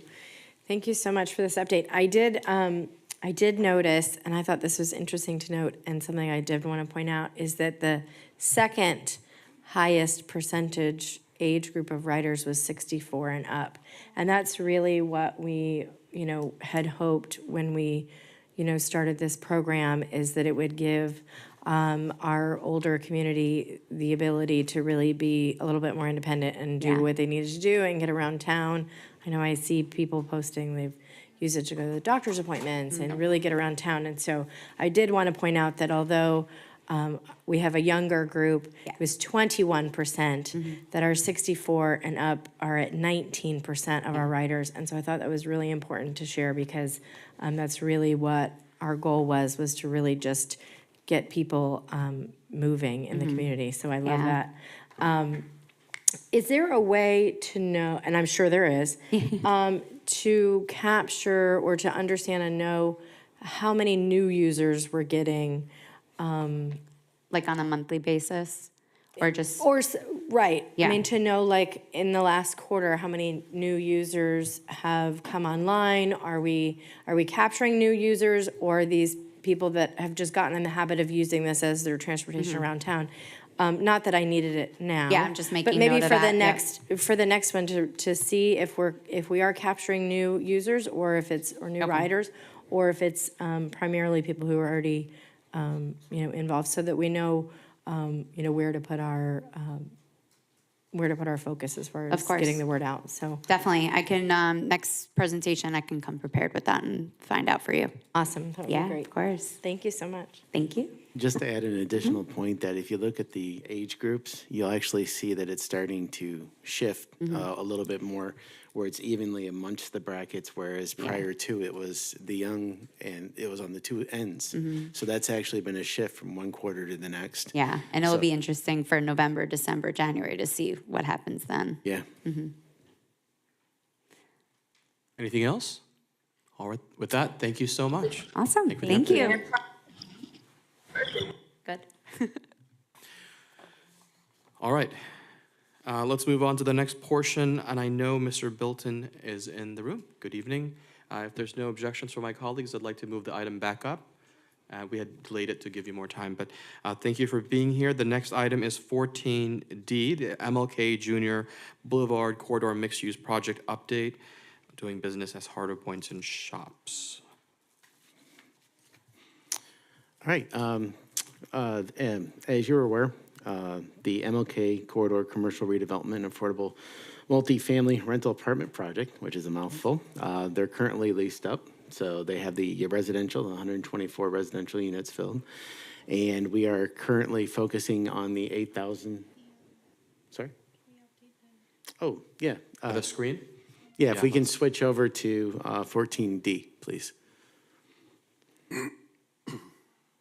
Sorry. So essentially, the part that we're focusing on tonight is the commercial space. As you're aware, at the September meeting, the board received a project update from Centennial. Paul was here at the last time. They had advised that construction would begin in October, and previous to the tenants, they were under the understanding that it would be in August. So we are behind in that schedule. Staff met with Centennial to discuss the current status for the delays in regards to the commercial spaces. 6 of the 8 spaces are ready for a construction contract. They are permitted. We have 2 leases that are outstanding, I believe. As a result of that meeting, Centennial had committed to providing cost estimates so that we could get construction contracts for 4 of those. That was Unit 102, 105, 107, and 108. They did provide them, not within the time frame, but they did get them before the meeting. Staff has reviewed them. They've provided comments back, and they will be disseminating those to the tenants. The part of that, though, is because of the time frame, there has been an escalation in the prices, some more so than others, which is going to be proving to be a large burden for some of the tenants. In particular, the ranges look like an escalation from $3,000 for the build-out all the way up to $66,000, which is a substantial amount that was not necessarily anticipated, with the NOP office being the $66,000 difference that we had not budgeted for. So we need to have additional discussions in regards to that with Centennial on how do we address some of those issues. We've had calls from different tenants talking about backing out. We actually, at one time, we had Unit 104, Unit 104 on October, had requested that the restaurant tenant, which is Patois Pizza, to be released from their lease, but it's my understanding that it has been rectified, but they are choosing to use their own contractor because of some of the delays. Staff is concerned that with all of the amount of time that's passed, that we may be looking at additional leases moving out, and we're looking to the board, also to Centennial, for an update as some of the reasoning for that, but we're really looking on a way to rectify this and move forward, as well as looking for your direction in regards to rectify some of the issues with the cost differentials. Board Member Cruz, go ahead. Thank you, Tim, for bringing this to the board's attention. It's, it's definitely very concerning to see, business owners that are trying to start have these delays. We want to make sure that we do everything in our power to move this forward as fast as we can, and really to think about, like, what can we do, if anything, to help, support these businesses that might kind of fall through the cracks if because of the, change or increase in cost for construction. And also, are they able to use their own contractors, or they're not allowed to? As a part of it, they can utilize their own contractors. That's not prohibited, but it would add another level of, working that we would have to come up with a process to make that available to them. So should we, I guess one question I'd like to ask is, what is the particular reason why it's taken so long to, to move forward and allow the new businesses to finish their, internal constructions? That would be. Good evening. My name is Paul Boynton with Centennial Management. Thank you for the opportunity to talk to you again. Nice to see you. First of all, I hope you understand that we have absolutely no incentive to delay this. We had hoped to be able to do the commercial portion at the same time that we did the residential portion, while we had our staff, our supervision, our subcontractors, and everybody else out there. And so when it comes to going back in time, what are the reasons for the delays? I'm not saying we haven't caused any of it, but we've gone through a number of tenants that would come and go. There was one tenant, and then they would back out, and so one or two would come back. We've also had tenants, prospective tenants, who hired non-licensed architects that went on and on and on and didn't accomplish much, only to put us back to the drawing board. We've had the tenants then realizing that, wow, this, regardless of who the contractor is, this is a lot more money than we had anticipated. I think some of them came back to the board with all of that. So that's the overall, that was the beginning part of the delays. The more recent part of the delays is that we had anticipated, again, to have our subcontractors who were already on the job pick up and do this as a part of it all. And as that turned out not to happen, then these subcontractors are not particularly interested in coming back and doing this. So we have seen some of them have backed out, and some of them gave us prices that you would like even less than what we are presenting today. So we've reached out to others, in some case, other subcontractors in some cases, and it's all taken a little more time than we had hoped. I do believe that you mentioned 104 Poti. Well, maybe that was, I should stay focused on your question. So those are the reasons for the delays. We would love to be done with it, and we sure want to move forward with it, and we're trying to do our best to accomplish that. As Tim pointed out, we have 104 Pativa Pizza, I believe. I spoke to them the other day. They have a couple of requests related to the lease that we're going to talk about, but other than that, we have given them a go-ahead to start the construction. We have to, I told them we need to have a construction meeting because if we cannot pour the slab, which is our responsibility, until they put in their underground stub outs, then mechanical, plumbing, electric, as it may be. And we also have to figure out how any money coming from the CRA that might go to us to do those things now will be directed either via us or directly to their general contractor. So that's 104, which we're hoping is going to be starting very soon. And we, as Tim mentioned, we have given final cost estimates for 102, 105, 107, 108, and we're working on a couple more. And we like to do our own, it makes sense to do a little more than one unit at a time to coordinate it, but I think we'll be able to do that as soon as Potiva is ready to put in their underground utilities so we can pour the concrete. Maybe I should stop there and see, did that answer your question? Yes, thank you so much. Just last question for staff. I would just ask if we can do everything in our power to help the businesses that might not be able to afford the subcontractor that's currently being used, to maybe ease a way to use their own if that's a possibility, as I believe it is.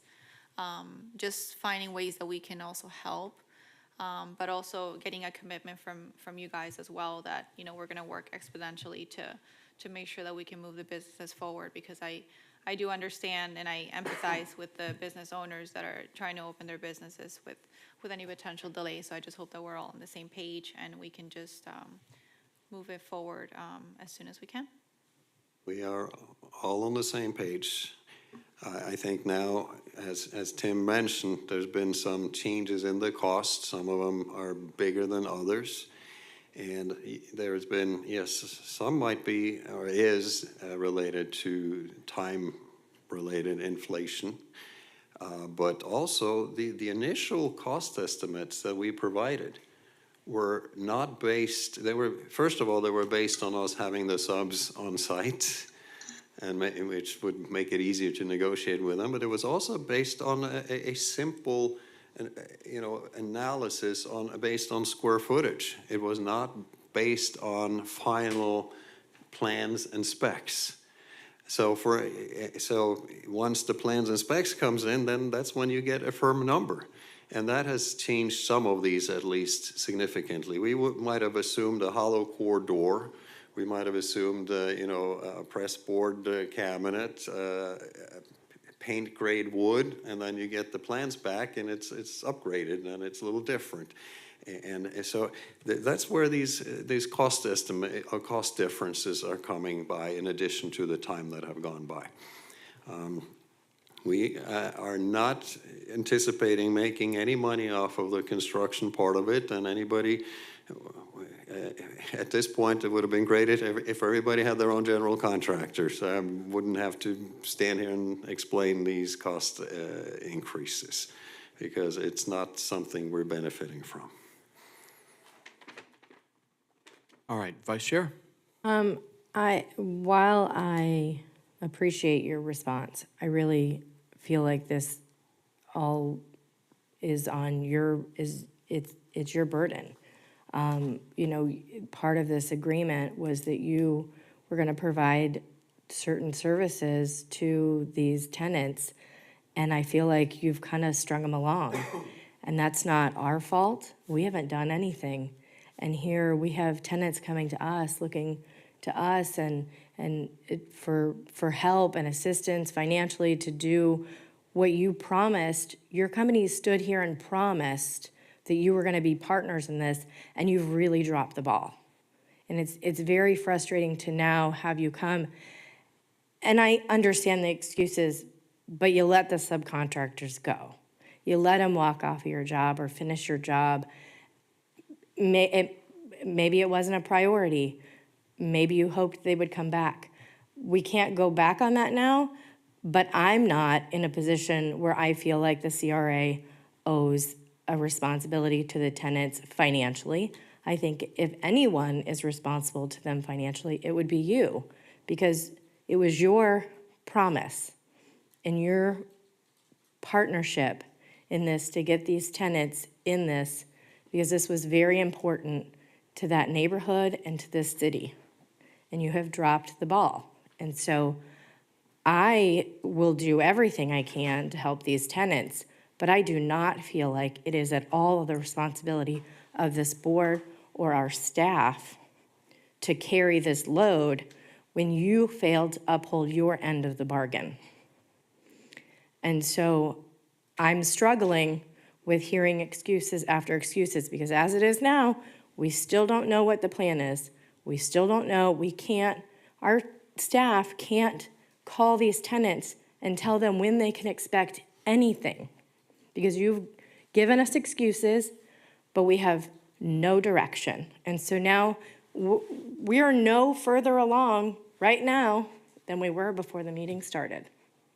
And so I need to know what Centennial is going to do for these tenants, and that the burden is lifted off of the CRA, and that the fingers are not getting pointed at us that we've done, because I know we have not dropped the ball. And I'm not gonna sit here and have you also blame tenants who were new to the process, who you promised that you would walk through this and you would hold their hand and you would not let this happen. And here we are. This is now the third or fourth tenant that we have lost in this very important project in this city because of your failure to uphold your end of the bargain. And so unless I hear that there is some plan and that there's a date that concrete is gonna get poured in those slab, you can stop talking. Because we're no further right now than we were before the meeting. So unless you can say, I have a contractor starting on this day and we are pouring concrete on this day and these tenants will get to move into this space, then I will just leave the room because I don't need to hear any other excuses as to why we're in this position. So, thank you. Thank you, Vice Chair. Mr. Boynton, would you like to respond? Please. First of all, you mentioned that it is my burden, it is our burden, and it has absolutely become a burden. I agree with that. As far as any finger pointing towards the CRA, absolutely not. Nobody is. And Bonnie and Tim and Teresa and everybody's been wonderful. And so there is no finger pointing in that sense. And as far as it being excuses, or some of those excuses are absolute reality. As far as an exact date, I did mention that we have offered to 104 Potiva to start anytime they want. We cannot pour the slab until they put in their underground. In addition to that, we have now 4 cost estimates. I know they just came in to 4 other tenants. As soon as they are accepted, we will proceed immediately. We have permits. We can start tomorrow if I get these 4. But I can't give you a date because I don't have the acceptance of the prices, and I'm still talking to Potiva about 104. But we do have that, and we have a couple more that should be right around the corner. So we are getting much, much closer than we were last time I was here. Board Member Hay, if you could mute your mic, we can hear your background. Thank you. That's it. All right. Actually, on that note, Board Member Hay, let's turn to you. I certainly agree. Can you hear me okay? Yes, we can. Okay. I agree with Vice Chair Amy Kelly 110%. I am very frustrated. I won't repeat everything she said, but I do agree. I will add that I've called the developer and I've talked to Louis Sweeney, and he's promised me more than once that you guys were going to do what you're supposed to do in terms of getting the paperwork through so that these tenants can move ahead.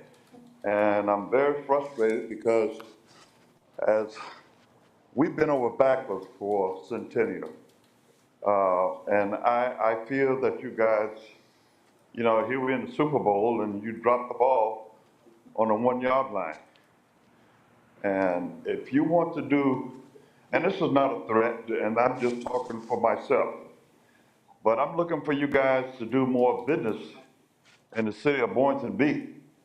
But at what you're showing me now, I would be set against your developer. So I would advise you to get back, and I'll call them again if I have to. But you guys have made promises after promises after promises, and you fail to comply or fulfill those promises. And I'm very concerned. We're losing tenants. They are losing money because they have loans that they're having to pay, and yet they have no source of income because someone is not fulfilling their part. And so I'm very frustrated with you guys. So we need something to happen and happen now. That's where I am, and I will be talking with you guys tomorrow. All right. Thank you, Board Member Hay. We're going to turn now, Board Member Turkin, if you have any additional comments or questions. All right. Mr. Bilton, thank you for coming. I have to say that I fully agree with my colleagues. I do understand that there have been some last-minute changes or improvements, and I'm happy to hear that there are. But unfortunately, as we all understand, it's a little too late, too little, too late. But I still appreciate that you moved it forward. I will do the same as Commissioner Hay. I'll be speaking with Mr. Sweezy. I think we're all on the same page. We want to get this done. As you said, as we all know, nobody wins here when this does not move forward.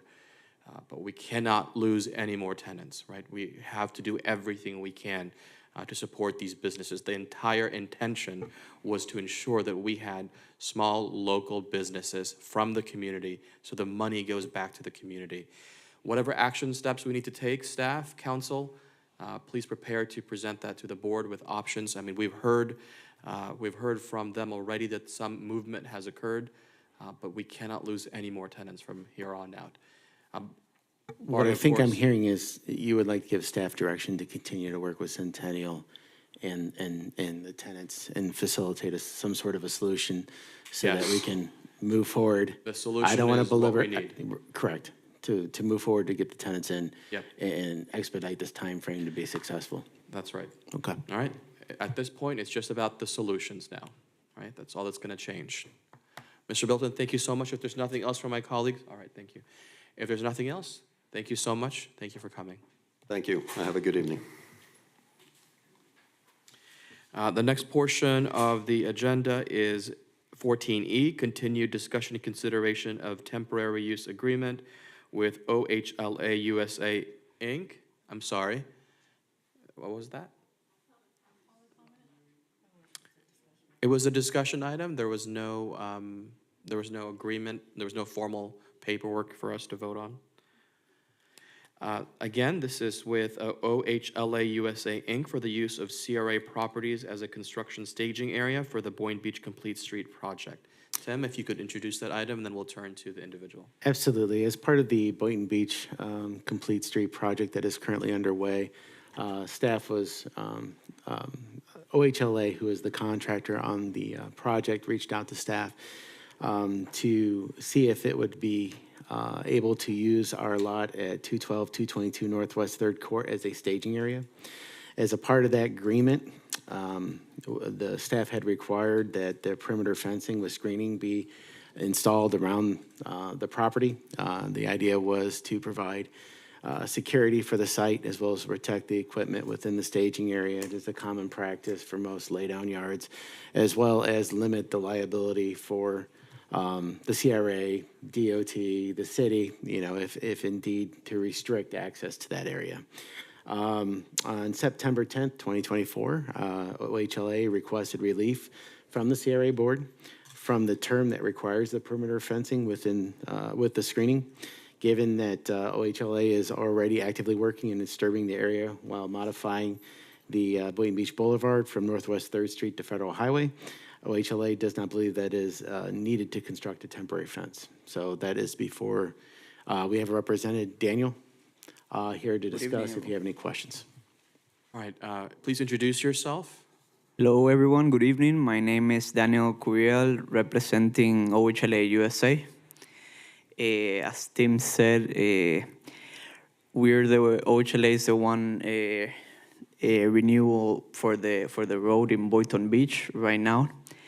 Right now, we have accelerated the project, and we have a new date to finish the project that we're aiming for February 1, February 2. This project was supposed to finish by September, but right now we're on a voluntary acceleration. We already agreed with the FDOT on this. So our discussion with a team and our proposal to the board is to see if we can avoid installing the fence, since we already have a silt fence around the perimeter that already help us basically limit the area of the staging yard.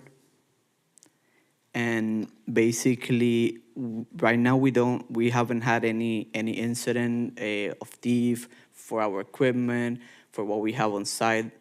We have the equipment well organized, the materials, and right now we're working really hard to finish the project, and we believe by the beginning of September, we should be already placing the sod and working on the lot to turn it back in the staging yard.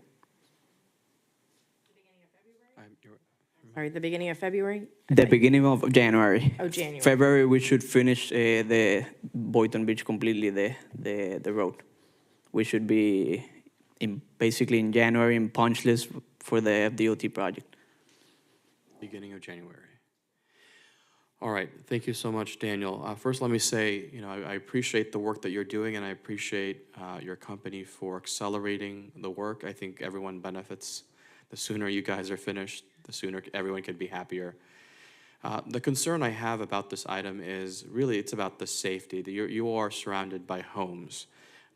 So from my standpoint, it's on one hand, it's about liability to the CRA, and on the other hand, we want to make sure that we don't have kids and we don't have anyone that could be harmed by all the work that's happening, right?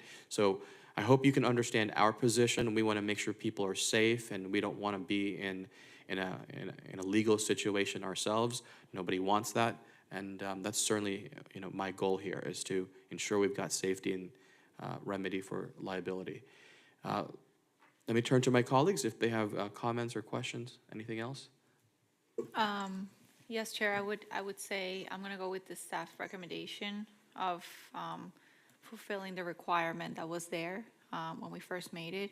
I think it's important to keep our word and our contracts as when we started. So I'm going to support not removing that requirement and doing something that should have been done, maybe some time ago before. Yeah.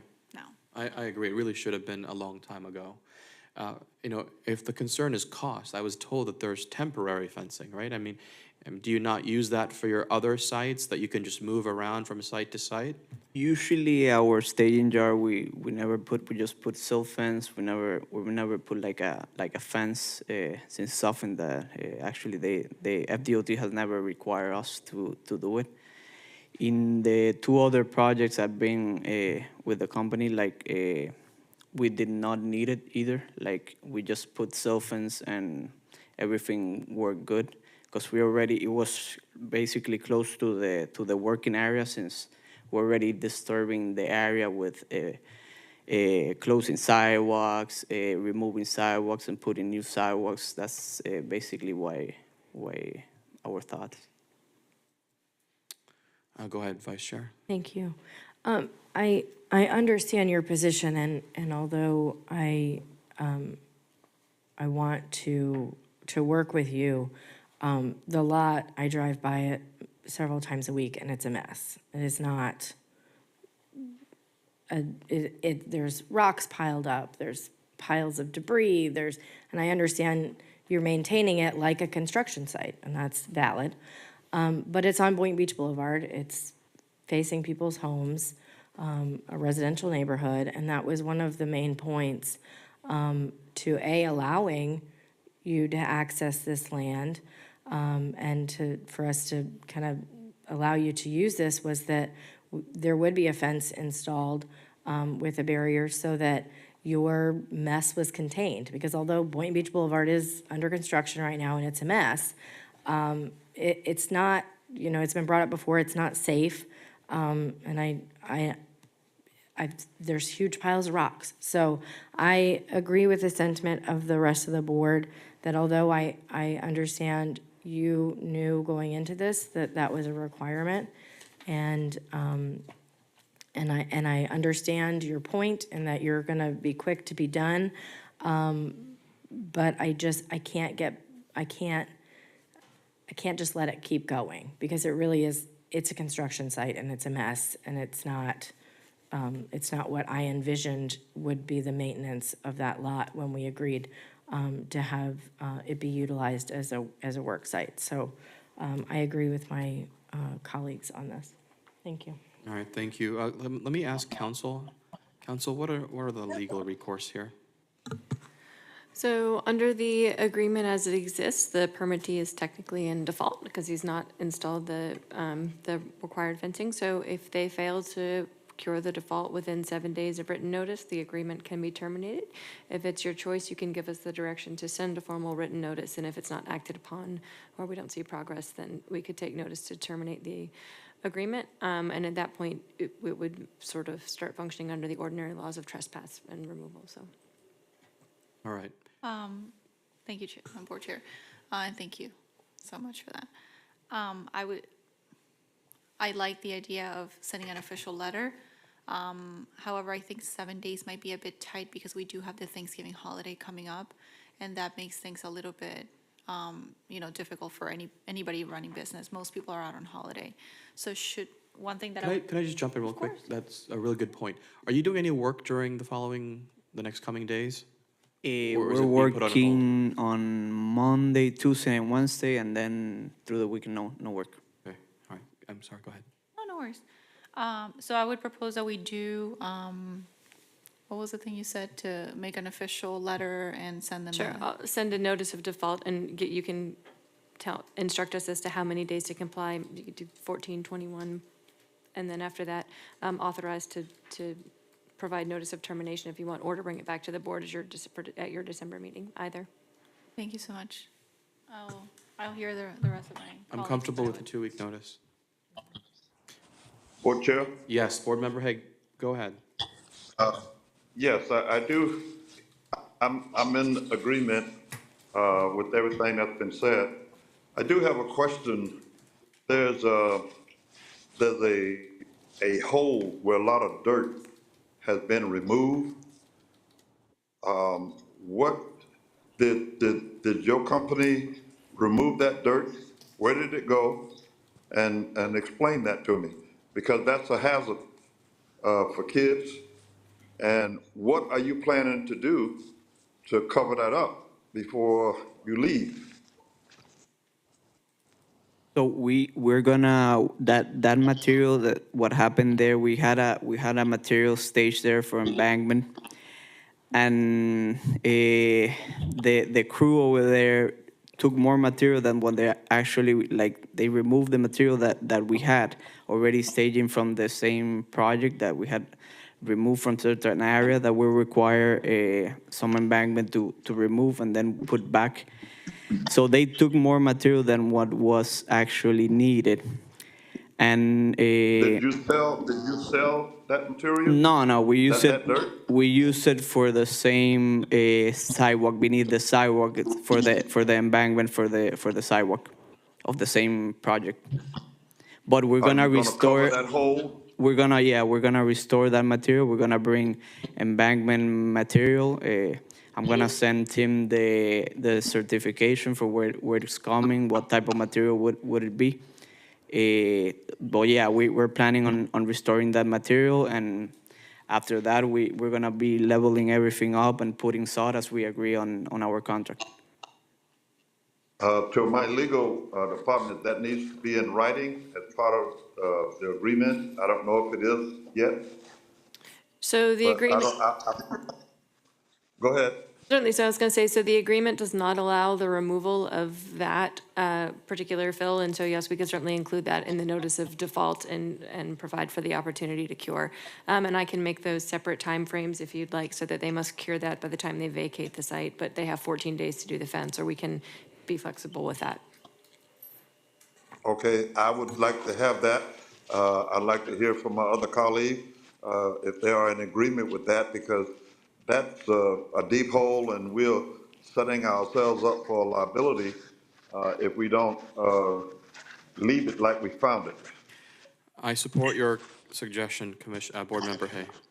Yes, I support that as well, but I did want to make a quick addition to that. Sure. Again, because of the holiday, I don't know how long it might take for any company to procure a wall or whatever it is that you have to put in.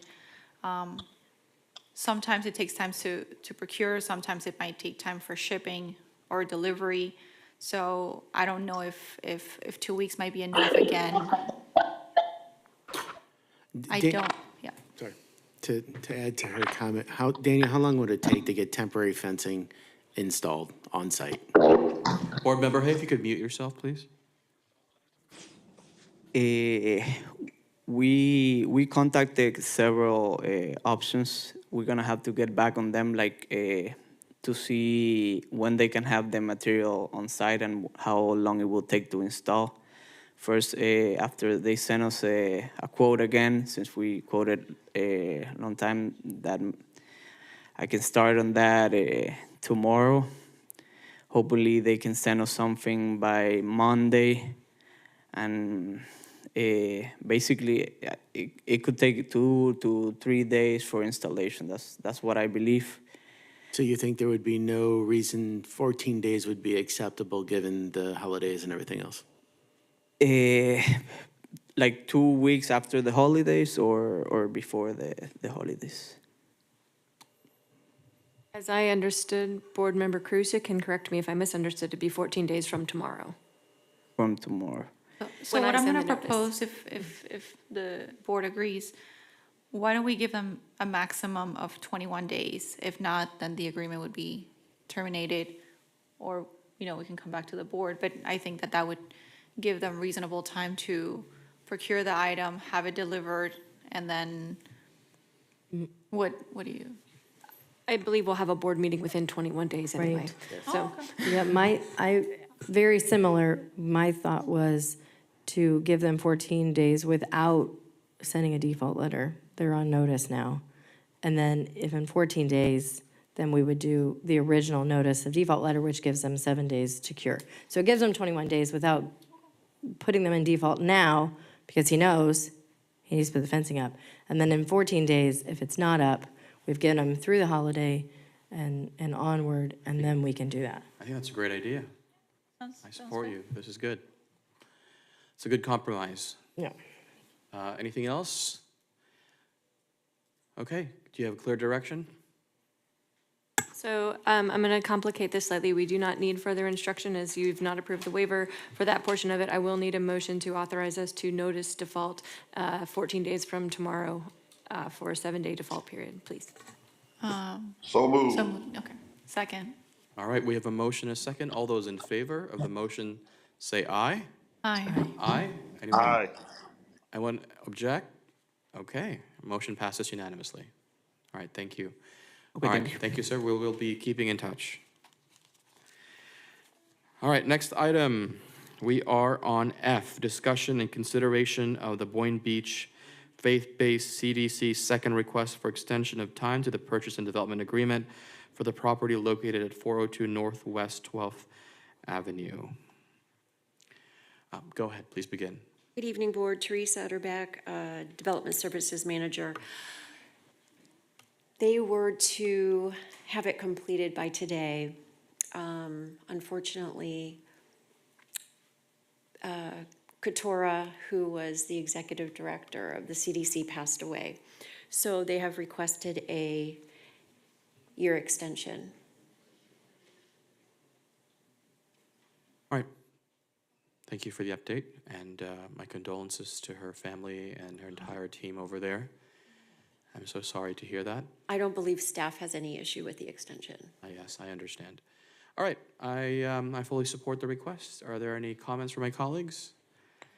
All right, let's turn to public comment. Board Member Hedge, want to make sure I gave you an opportunity to, did you have any questions or comments? No, I do not. I'm about to go on with the motion, but we'll hear from the audience. All right, we require public comment. If you'd like to speak on this item, now's the time to approach the podium. Seeing no one approaching the podium, let's look online. You said there was online? Carrie Johnson is online. She's online? All right, let's go to online public comment. We are now on 14F. Ms. Johnson, if you would like to, if you'd like to speak, you can unmute yourself, state your name for the record. I'll let you know when you have 30 seconds remaining on the clock. Ms. Johnson? Going once, going twice. I guess she's not there. I see her, but we can't hear her. Right. Right, IT should be Oh, we can communicating see her with on her. the TV. She's on the TV. Oh, she's on the TV? I Yeah, don't she's have on the that. monitor. I can just see. Thank you. Oh, she's saying thank you. She's holding Okay. up a heart and Okay. saying thank you. She's participating on behalf of the CDC, so. All right, thank you, Ms. Johnson. Thank I you, hope you're Sharon. doing well. I haven't seen you in a while. I wish you all the best. All right, with that, and we have an emotion language already prepared for us, if you'd like to read the motion language exactly. Motion to approve the Second Amendment to the Purchase and Development Agreement between the Boynton Beach CRA and the CDC for an extension of time in which to receive a temporary or permanent certificate of occupancy on or before November 21st, 2025, and allow the board chair to execute the second agreement. Second. All right, we have a motion and a second. All those in favor of the motion say aye. Aye. Aye. Thank you, board. All right, thank you. Motion passes, obviously. 14G, discussion and consideration of adoption of Exhibit A to the interlocal agreement between the Boynton Beach CRA and the City of Boynton Beach for funding, construction, and professional services. Very briefly, what is Exhibit A for the board and for the public? All right. In September 2023, CRA and City entered an interlocal agreement to provide CRA funding for design activities, materials, and equipment and installation costs associated with physical improvements for specific projects as outlined in the CRA's project fund. These are joint infrastructure projects with the city. Basically, the CRA is funding it. The city is basically overseeing the design and the construction of it. Per paragraph 4 of the ILA, Exhibit A shall be updated at least annually. These items have already been approved as a part of our budget process for this fiscal year. And this was approved by City Commission on October 15, 2025, per Resolution 24-251, and they have already adopted, and this is just the adoption on our side. All right. Any questions for staff? No questions. Is there anyone from the public who would like to speak on this item? Seeing no one in the room, and is there anyone online? All right, with that, public comment is now closed. All right, so the language is also presented. If you could read the motion, that would be ideal. Yeah. Motion to approve the adoption of Exhibit A to the interlocal agreement between the Boynton Beach CRA and the City of Boynton Beach for the interlocal agreement for funding, construction, and professional services. Second? All right, we have a motion and a second. All those in favor of the motion say aye. Aye. Aye. Aye. Anyone opposed? Motion passes unanimously. All right, thank you. We're moving on to 14H, continued discussion and consideration of search for the new executive director. All right, Mr. Tack. All right, back in August 2024, the CRA Executive Director position was re-advertised with the City, CRA, FRA, and International Economic Development Council websites. And it closed September 30th, 2024. A total of 66 candidates have responded to the advertisement. A package has been provided to all of the board members and is for your consideration and discussion tonight on how you would like to proceed. All right, thank you. I'll just kick it off, and then we'll hear from my colleagues. My position today is to proceed with a headhunter. I also want to reopen the posting. So while the headhunter is working, if anybody does decide to apply, that they still have that option. I don't want to close a window for anybody, but that's where I am today. All right, just to start the conversation. Anything from my colleagues? Your thoughts? No, I haven't really had an opportunity to go through all 66 of the candidates. And so I'm kind of, I don't want to say indifferent, but I'm kind of, I would like to give them an opportunity to really see if there's enough there to go that direction, but I'm fine with simultaneously talking about the headhunter topic as well. But I mean, 66 is a lot more than we've received previously, and I feel like they've gone through the effort of applying, and we need to consider. I'm happy to do that. Mr. Tack, on that note, of the 66 that applied, how many of them actually met the minimum threshold of qualifications? I don't have the exact number on me. It was provided in the packet, which I don't have as a part of an attachment. but I believe it's got to be in the mid-50s. That met the minimum qualifications. I want to say it was 55, but I think I may be off on that number. Okay. Let's, I'm going to hear the pleasure of the majority of the board. I'm comfortable. Vice Chair, what were you recommending, that we wait a little bit more or bring it back, or what was the? I mean, that was kind of my feeling, because I really haven't had a chance to really go through all of the packet to see, before we just kind of chalked it off to the side and went the headhunter route. That was kind of my Yeah. position, but I'm open to, we can do them together too, as long as that doesn't preclude us from, but I don't think it does. I think we can do both. And just to clarify, when I suggested that we, go to a headhunter, I didn't mean to imply that we should throw these candidates out. I just meant, let's keep both doors open until the headhunter's finished. And then when that process is done, it's like the final. We've done everything we possibly could. Right. But I agree with you. These people have made the effort. I don't intend to throw them out. Right. Just as a point, each one of the terms and conditions, and that's another item a little bit later, we did go and get proposals, which will be the next item. Each one of them have different provisions and requirements, so I may not be able to simultaneously advertise while engaging with a headhunter, if you will. It may be a little bit on the redundant side, so I just want to make sure as a point, if we do end up selecting a headhunter, we need to make sure of which one it is and that we're not having an issue there. Okay, so that part I didn't know. So I didn't realize that some headhunters would have an issue with that. They may. I want to make sure there's a point of clarification so that it's not an issue. Okay. I would, as staff, would like to just make sure and check with them. All right, sounds good. All right. So that's where I stand. Any thoughts, Commissioner, Board Member Cruz? I would be fine with having both simultaneously. I do want to be mindful of cost, and I do know we have different options for headhunters. And I think, if I remember correctly, I think at least one of them charges only if they actually secure a hire. That was actually a part of the, what do you call it, the cooperative. If you look at the provision specifically in the half, each one of them is a little bit structured differently. Like some require a deposit, some are this percent, some are that percent, anywhere between 15 to 25%, and then some will even put a non-refundable deposit on top of it. So it all depends on which direction you go. They all have their little different nuances. If you guys feel it might be beneficial to bring them in and talk to you, we can probably arrange something like that as well. The headhunters? Yes. But each one of these terms are a little bit different and have their little nuances, so. Yeah. I prepared this just to give you an idea of the range, because that's what we wanted to do, is provide you with a range.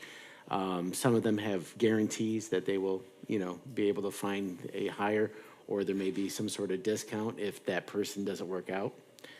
Some of them will actually do a second round as a part of their guarantee or warranty that they'll be able to secure and fill that position to your satisfaction. So each one's a little bit different. And again, some of them are a little bit more local. Some of them, like Robert Half, that's a national.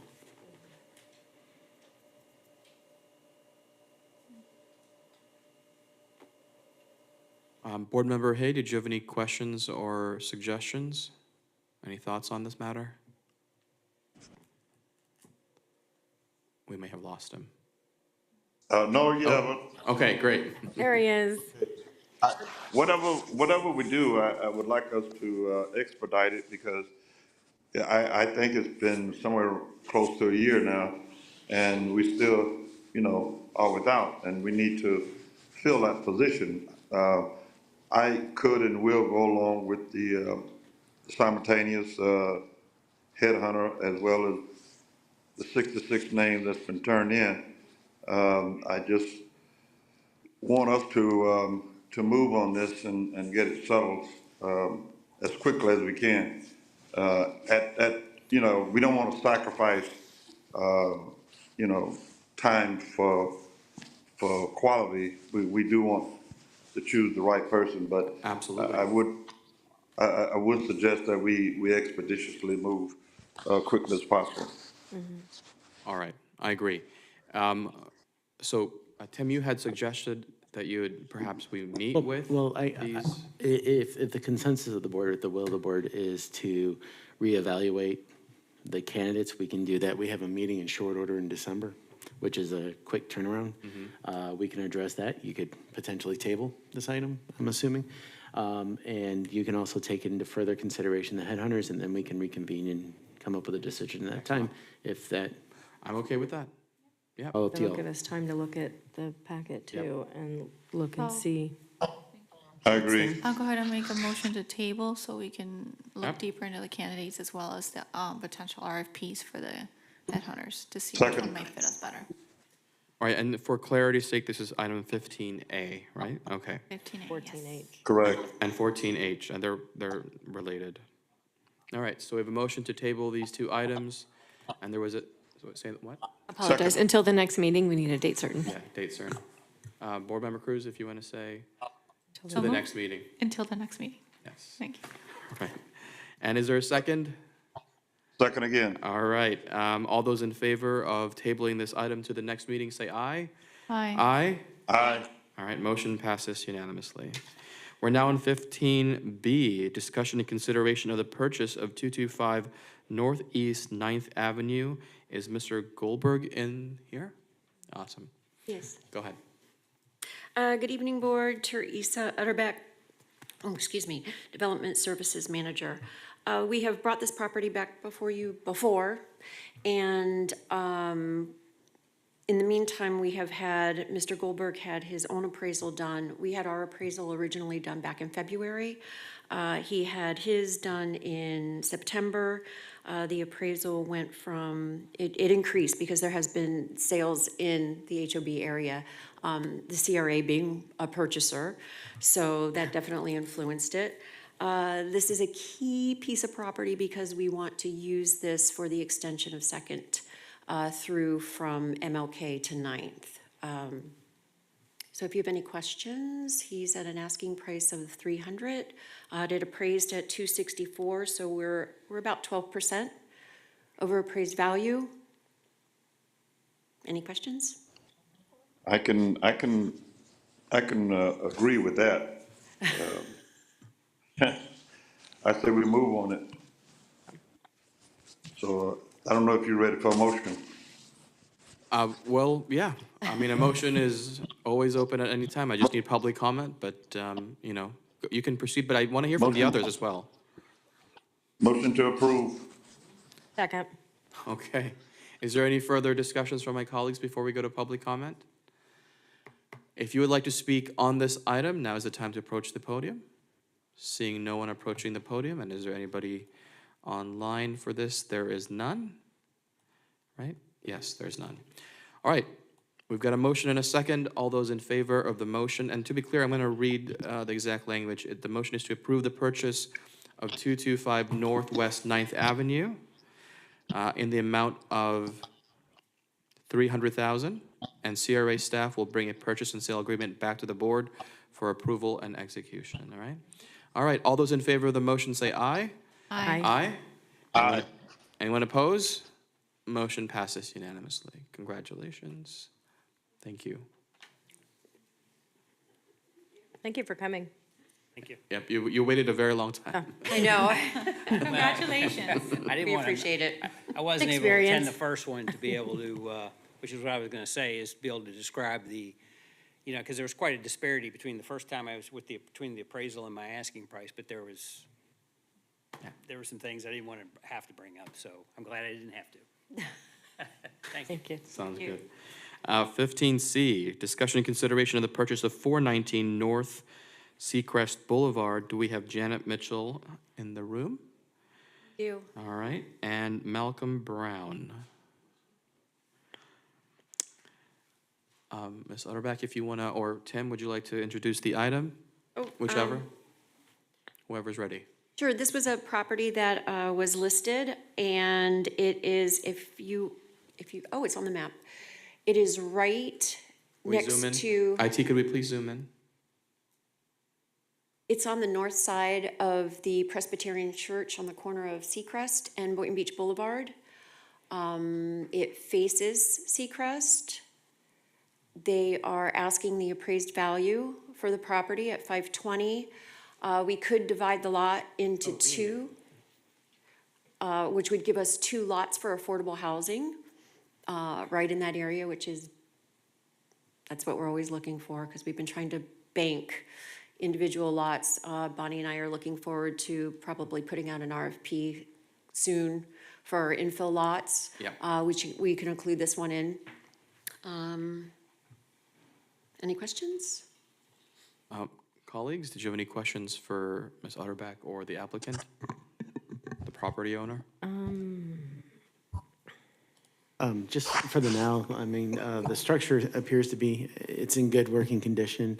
And for the short term, we have the opportunity to, I mean, we could, in the meantime, there is opportunities to work with some other organization as far as a meeting area, or we could utilize some portion of it for storage. There's a lot of opportunities in the short term, just not, land banking. Right, so it's empty. It will be delivered empty. Okay. Yes. No tenants. Yeah, and it's in beautiful condition, honestly. The inside of the building is really in nice condition, so. All right, what were the numbers? Motion to approve. Second. All right, we see it on the screen. We have a motion and a second before us, but first, are there any public comments? If you'd like to make a public comment on this item, now's the time to approach the podium. Seeing no one approaching the podium, is there anybody online? Nope. There is no one online. And let's read the motion exactly. I know you're online, Board Member Hayes, so I'll read it for you. It says, approve the purchase of the property located at 419 North Seacrest Boulevard in the amount of $520,000 and allow the CRA chair to execute the purchase and sale agreement as presented. All right. All those in favor of the motion say aye. Aye. Aye. Anyone oppose? Motion passes unanimously. Congratulations. Thank you. Thank you. Appreciate it. And thank you for being so For patient. coming, yes.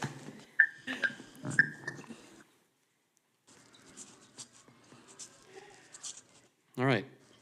15D, discussion and consideration of the purchase of 323 East Martin Luther King Jr. Boulevard.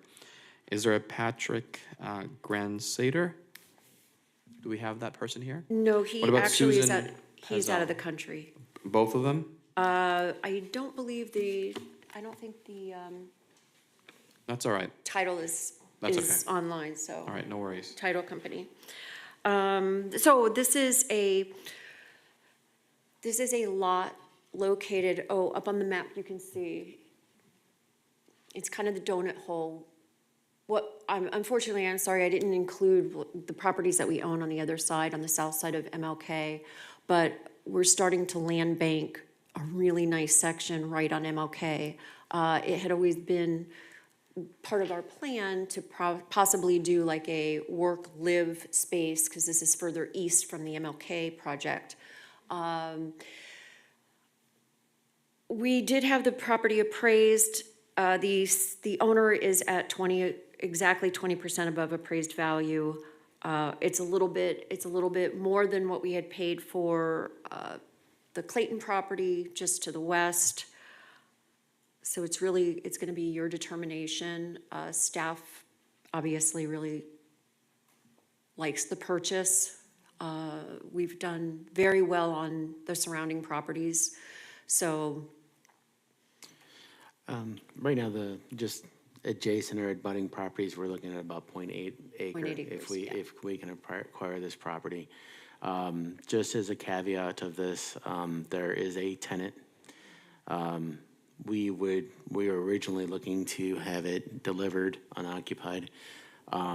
They had offered for a management fee, manage the tenant if indeed you wanted to move forward with purchasing. The tenant is there till June 30th, if I'm right. And we obligated that staff could manage the property until such time they were interested in closing the deal as soon as possible, if I'm not mistaken. Personally, I'm not in favor. That's not a business we should be in. However, if it can be delivered tenant-free, that I'm okay with. All right. Were they willing to do that? Were they willing to deliver? Right now, they actually have two tenants. The one tenant is month to month, so that tenant will be out before we purchase it.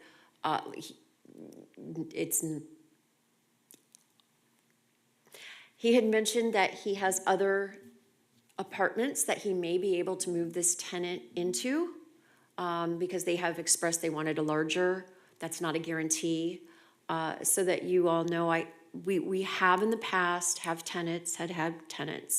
I don't have an issue managing it because it's such a key, But, yeah. I mean, if that is a sticking point, and we would be I'd more be than more than happy to go happy. back and, you know, express what you're looking to have as a part of this. That's just my position, guys, right? No, I So- understand. I'm just saying that that's absolutely an option that we can explore if it is the overall will of the board.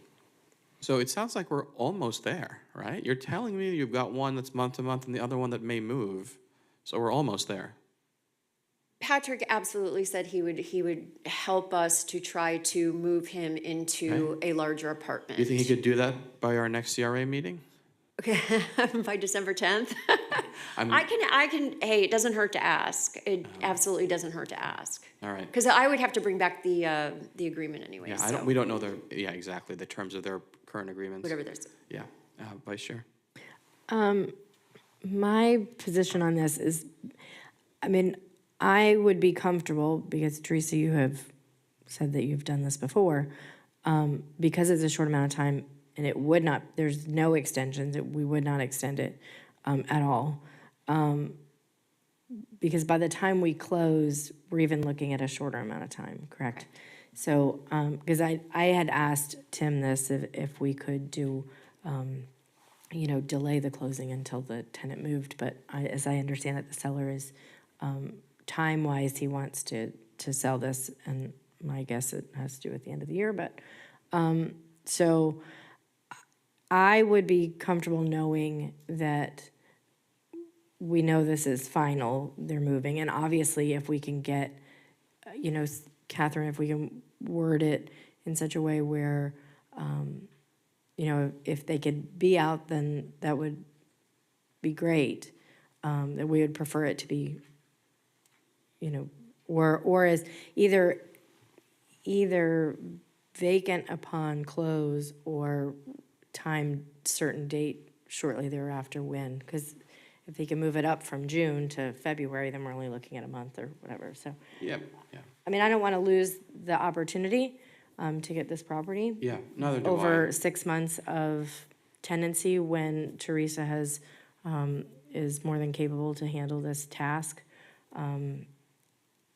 because it's only 6 months. Right. At most. Yeah, so So that's my position. I agree with you. I just want to say that, you know, I just want to have the added pressure so it accelerates the process. So I don't know what the language would be contingent upon, well, I'll leave it to council. Go ahead, board member. I would Cruz. be in favor of potentially tabling this until the next meeting and have that discussion with the owner and saying, we want to purchase this property without a tenant, if at all so possible, if not contingent upon not having a tenant, and, you know, if that's, again, the will of the board, and potentially tabling it to next meeting where we could still approve the sale at the next meeting if we were to get that contingency approved, and that way we're kind of killing two birds at once. Has that been brought up to them or asked? And that's my only. It has, it doesn't, I approached him because now we've got, and he has helped us, he owns several properties. He was part of the MLK, he had a property on the south side of the MLK that he's all business. I don't blame him. His terms were, sell it, wash my hands of it. But I can bring it up to him again. I can always, you know, it doesn't hurt. The nice thing is that this next meeting is only a couple of weeks. Yeah. So if I can just reiterate it to him and I can get his definite, nope, or I'll manage it. He wants to manage it. I'd rather manage it, but, you know, I can talk to him. Council, could you chime in on the language? I think that would depend on the status of the negotiation. If you were trying to incentivize it financially, that might look one way. If you were trying to make it contingent on that, we're not interested in the property unless he's out, that's another. By I mean, some it's date. By some date, right, but it's difficult to close and then try to be post-enforcing that type of thing. So we can take your direction to come back with this next time. I would actually recommend that you just do that rather than table so that we don't freeze the language in place, that we can Right. come back with renegotiated terms if that's your direction. And if you would just grant us flexibility in what we're looking for to try to reach a Yes. solution for this. I can support that, for you to come back with, after negotiating. and Or all we that. can take your consensus on that. Okay, great. Question. Go ahead, board member. We purchased the Clayton property to the west of it at a certain percentage, and they paid the closing costs. How does this compare? How does this property compare with the above appraisal value that we paid for the Clayton property? The Or do Clayton. you want to talk to me? You want to talk to me later about that? No, I have it. The Clayton property, we ended up purchasing at $53.57 a square foot. We paid, What percent above appraisal? What was the address on that? 321 East. Vicky, can you pull that up?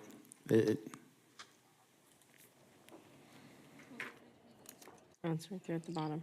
While you're pulling that up, I do agree that we don't need to get into the landowner business, and I don't agree with that. But if as Board Member Cruz, I think it was, said that we can get this to coincide with the time that we close, and they come up with some reasonable time for them to be out, or even before, I would definitely go along with that. But can you answer that question? Will they be paying the closing costs, and what was the percentage that we gave to Clayton? We'll have to get back to you. I don't have that, we don't have that number immediately Okay, available. okay. Not a problem. I get what you tell. No problem. Yeah, we don't have the appraisal on hand, so I couldn't tell you the actual percentage Yeah, my right now. apologies, I'm sorry. No problem. I think that's something that all the board members would like to have in there also. So, Thank you, board member Thank you. Hay. Yeah, Thank you. absolutely. Thank you. All right, we've got direction, bless you, and let's move on. Thank you, Board. Thank you. We are now on E, discussion and consideration of submission of the Cottage District plat. Do we have Ame? I feel like I'm saying that wrong again. It's not Ame. It is Ame. It is. It is Ame. Get it right? Yeah. Andrew Maxey, Scott Clements, any of these individuals? Yes, hey. Well, I'll just introduce Yes, this real quick. absolutely. Of course, go ahead. It's okay. So the purchase and development agreement between Pulte and the CRA was approved in February 2023. As a part of paragraph 9.4, obtaining approvals. The final plat approval for the city of Boynton Beach is a required closing condition. Once that the plat has been approved, the closing can take place whichever is earlier, December 26th, or 30 days after the final plat approval, which I believe is December 21st. This was actually approved contingent upon the CRA approval at the last city commission meeting, which was November 19th. And it's before you for authorizing the board chair to execute. Mr. Barnes? Yes, yeah, All thank right, you. good evening. Chair, Vice Chair, and board members. Matthew Barnes, Senior Project Manager at WGI. We're the land planners for the project. I don't really have anything to add substantively. It was great that it was approved by the City Commission 2 days ago. I know Pulte's looking forward to, well, I guess the plat will be executed, recorded, and then the sale will happen. Because you guys are signing the plat as the owners, current owners, and then it'll be recorded, and then once it's done, then they'll sign and start breaking ground. Awesome. All right, any questions for Mr. Barnes or staff? No? All right, with that, let's turn to public comment. If you'd like to speak on this item, now's the time to approach the podium. Seeing no one approaching the podium and seeing no one online with that public comment. To approve? All right, we have a motion. Is there a second? Second. All right, and just for clarity, the motion reads approve the plat as presented and allow the chair to execute the plan. We have a motion and a second. All those in favor of the motion, say aye. Aye. Aye. Anyone opposed? Motion passes unanimously. Thank you so much, Thank Mr. you. Barnes, and Thank for you. for staying so Thank you late. for coming. Okay, we are now in F. 15F, approve of resolution R24-03, approving and adopting the 2024 Palm Beach County Local Mitigation Strategy Plan. Tim? The local mitigation strategy is a unified, coordinated effort among county and municipal governments to reduce counties' vulnerability to the impacts identified natural and man-made hazards. Back in March 2024, President Biden signed into law Further Consolidated Appropriations Act 2024, authorizing the funding of FEMA Hazard Mitigation Assistance Pre-Disaster Mitigation Grant Program. The Boynton Harbor Marina Seawall Replacement Project was awarded $1.38 million for fiscal year '24. The FEMA contributes up to 75% of the eligible mitigation costs, while the remaining 25% come from non-federal sources. In order for the CRA to be eligible for any mitigation funding, we have to adopt the LMS, and it must accept the updated LMS plan. The adoption of the LMS 2024 is paramount to getting those remaining a viable stakeholder in mitigation research, identification, and prioritization. So essentially, we need to adopt this LMS plan. You need to participate in part with the county to be eligible for those funds. And just, I think I glossed over this. We are actually right now looking at 1.15 in future funding as well, pending approval of the federal budget. So we're really excited about this, and it's for your, legal has put together a resolution, R2403, to adopt the LMS for your consideration. All right, thank you. Anyone would like to speak on this item? Seeing no one in the chambers and seeing no one online, public comment is now closed. With that, I'll entertain a motion to approve. Motion to approve resolution R24-03 and adopt the 2024 Palm Beach County Local Mitigation Is there a Strategy second? Plan. Second. We have a second. All those in favor of the motion say aye. Aye. Anyone opposed? Motion passes unanimously. All right, moving on to item 15H. G, consideration of an interlocal agreement between the Boynton Beach CRA and Solid Waste Authority of Palm Beach County. We have a Michael Jones, Eileen Lorenzo, or not? We don't. Nobody online. Okay, yeah, that's all right. Teresa, would you just like to open up the item?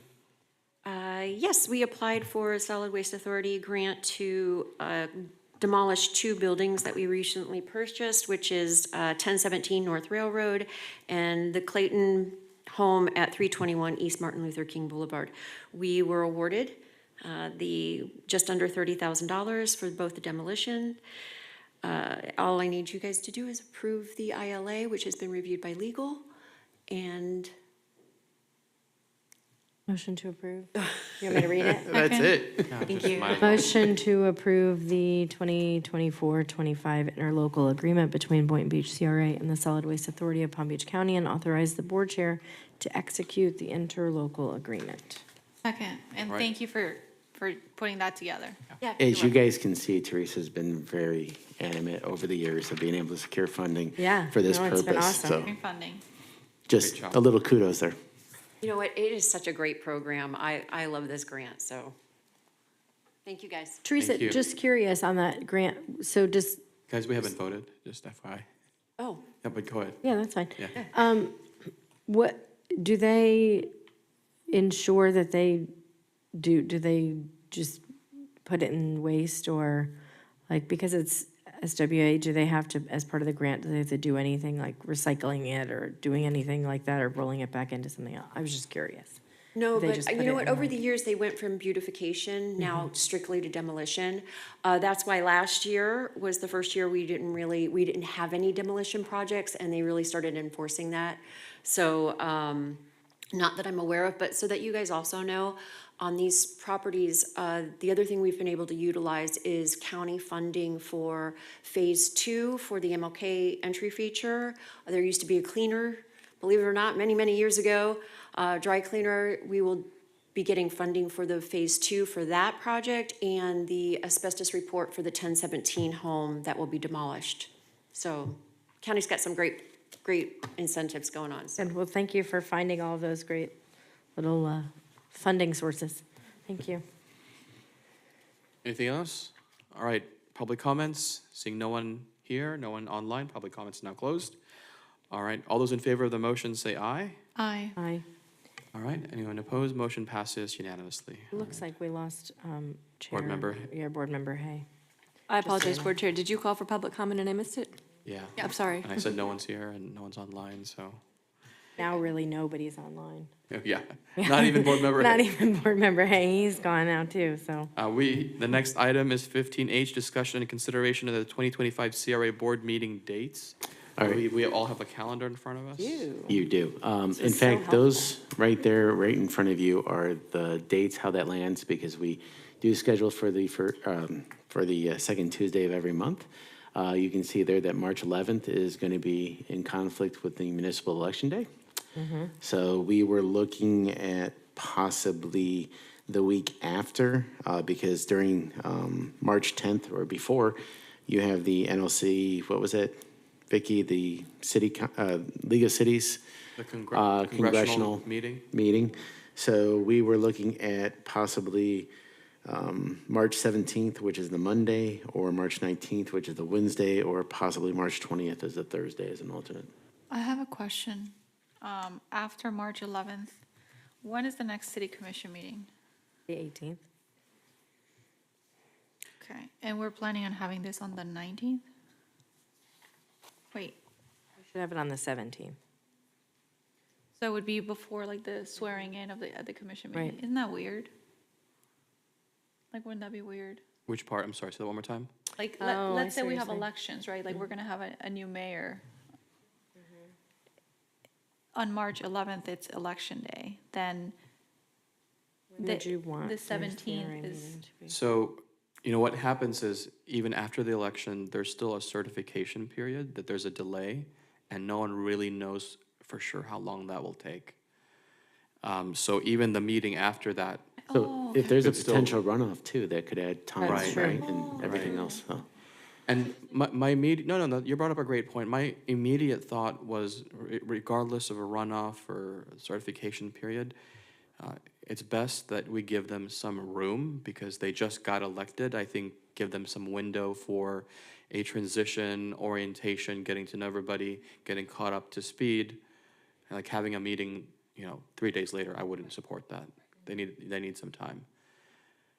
Because I think that's what happened to me. I don't think it would be effective till April 1st regardless, so I don't think that's oh, impacted by so this. we'll still have the same old board, okay. Yeah, So oh, I'm in fine. that case, yeah, like I said, I don't know how long the certification period actually will last. No, I don't think it's till April 1st, and even if there was a runoff, it would even, it would push it out even further.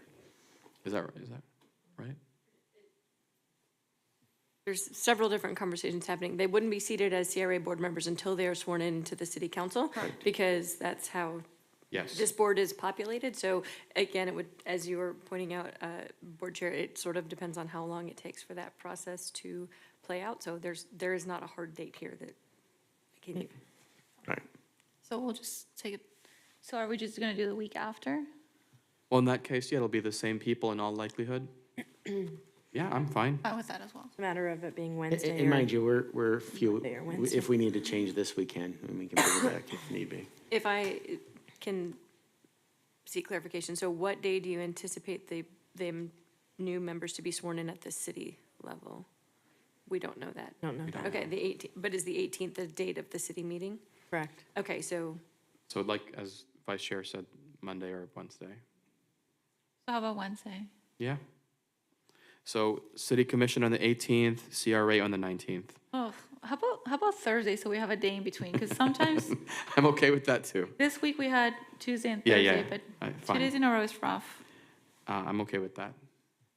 Okay. So what was the consensus? March 20th. 20th, yeah. Thursday. Thursday, much. Okay. I might be on vacation. Was that spring break? No, I might be on a cruise ship at that Oh. point. You might be like, peace out. I don't know, Peace out. maybe, I don't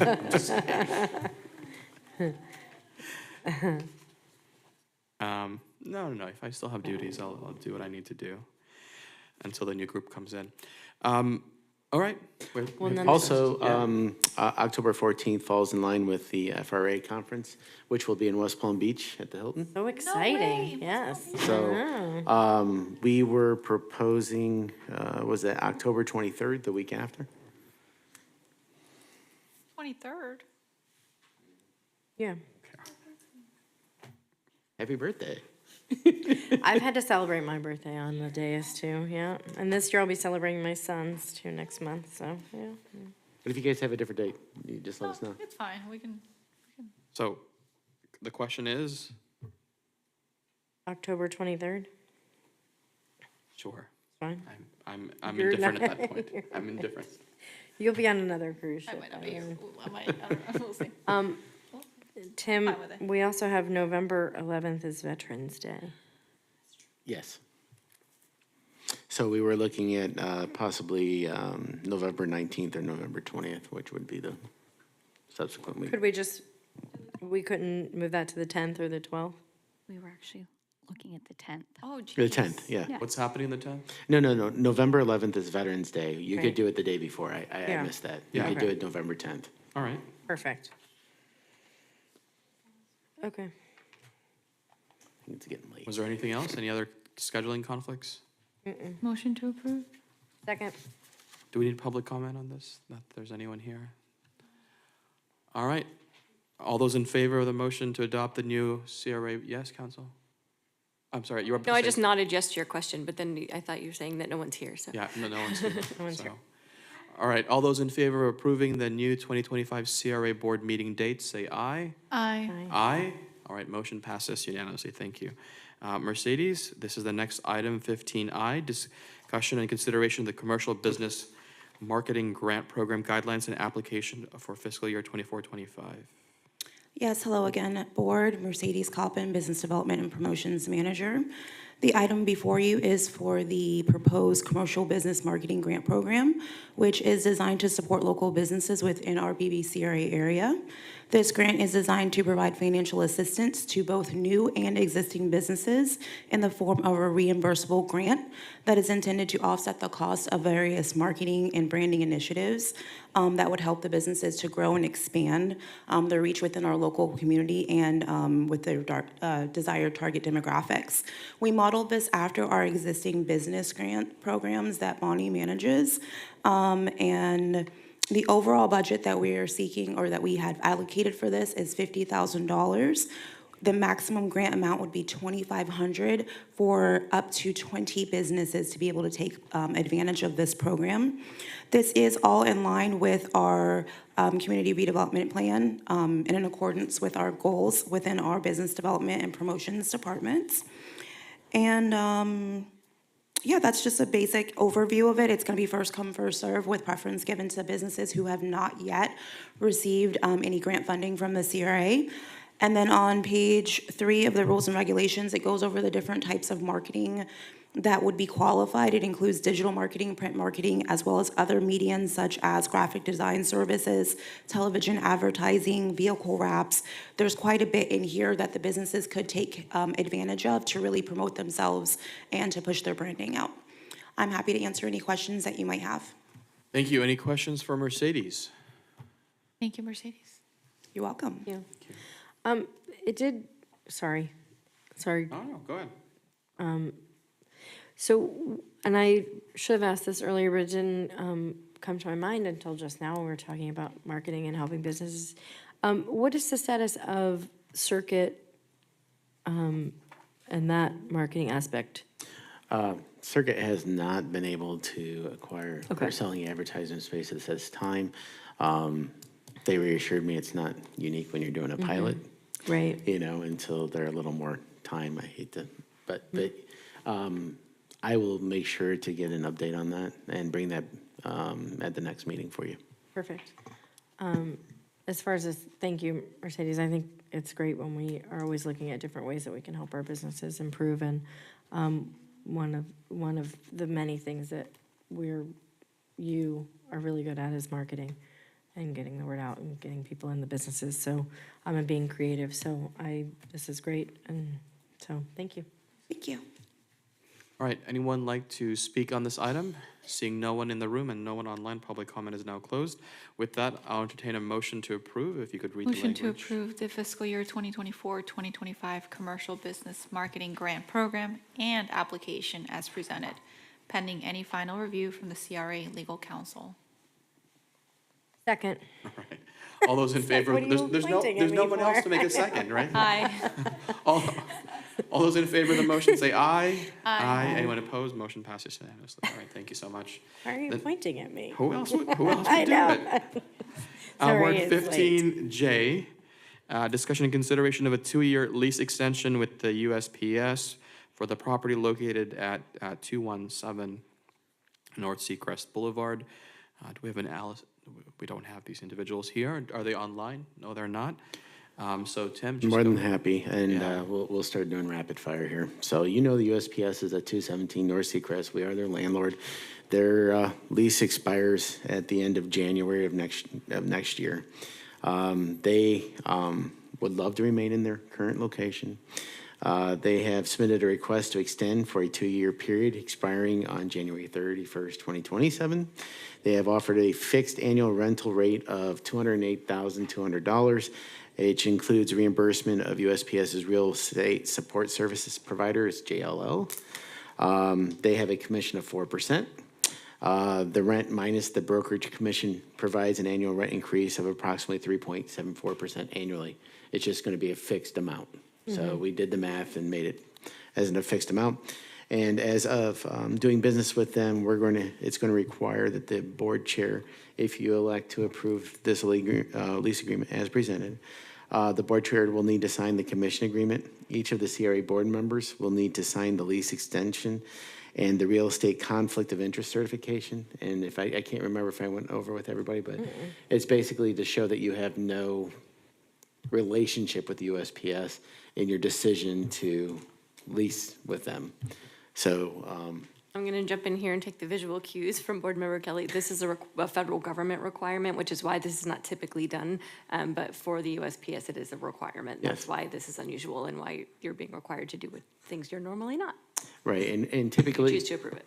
And in the past, we didn't deal with the third party. And this Oh, is their leasing agent that they deal with, and this is their norm.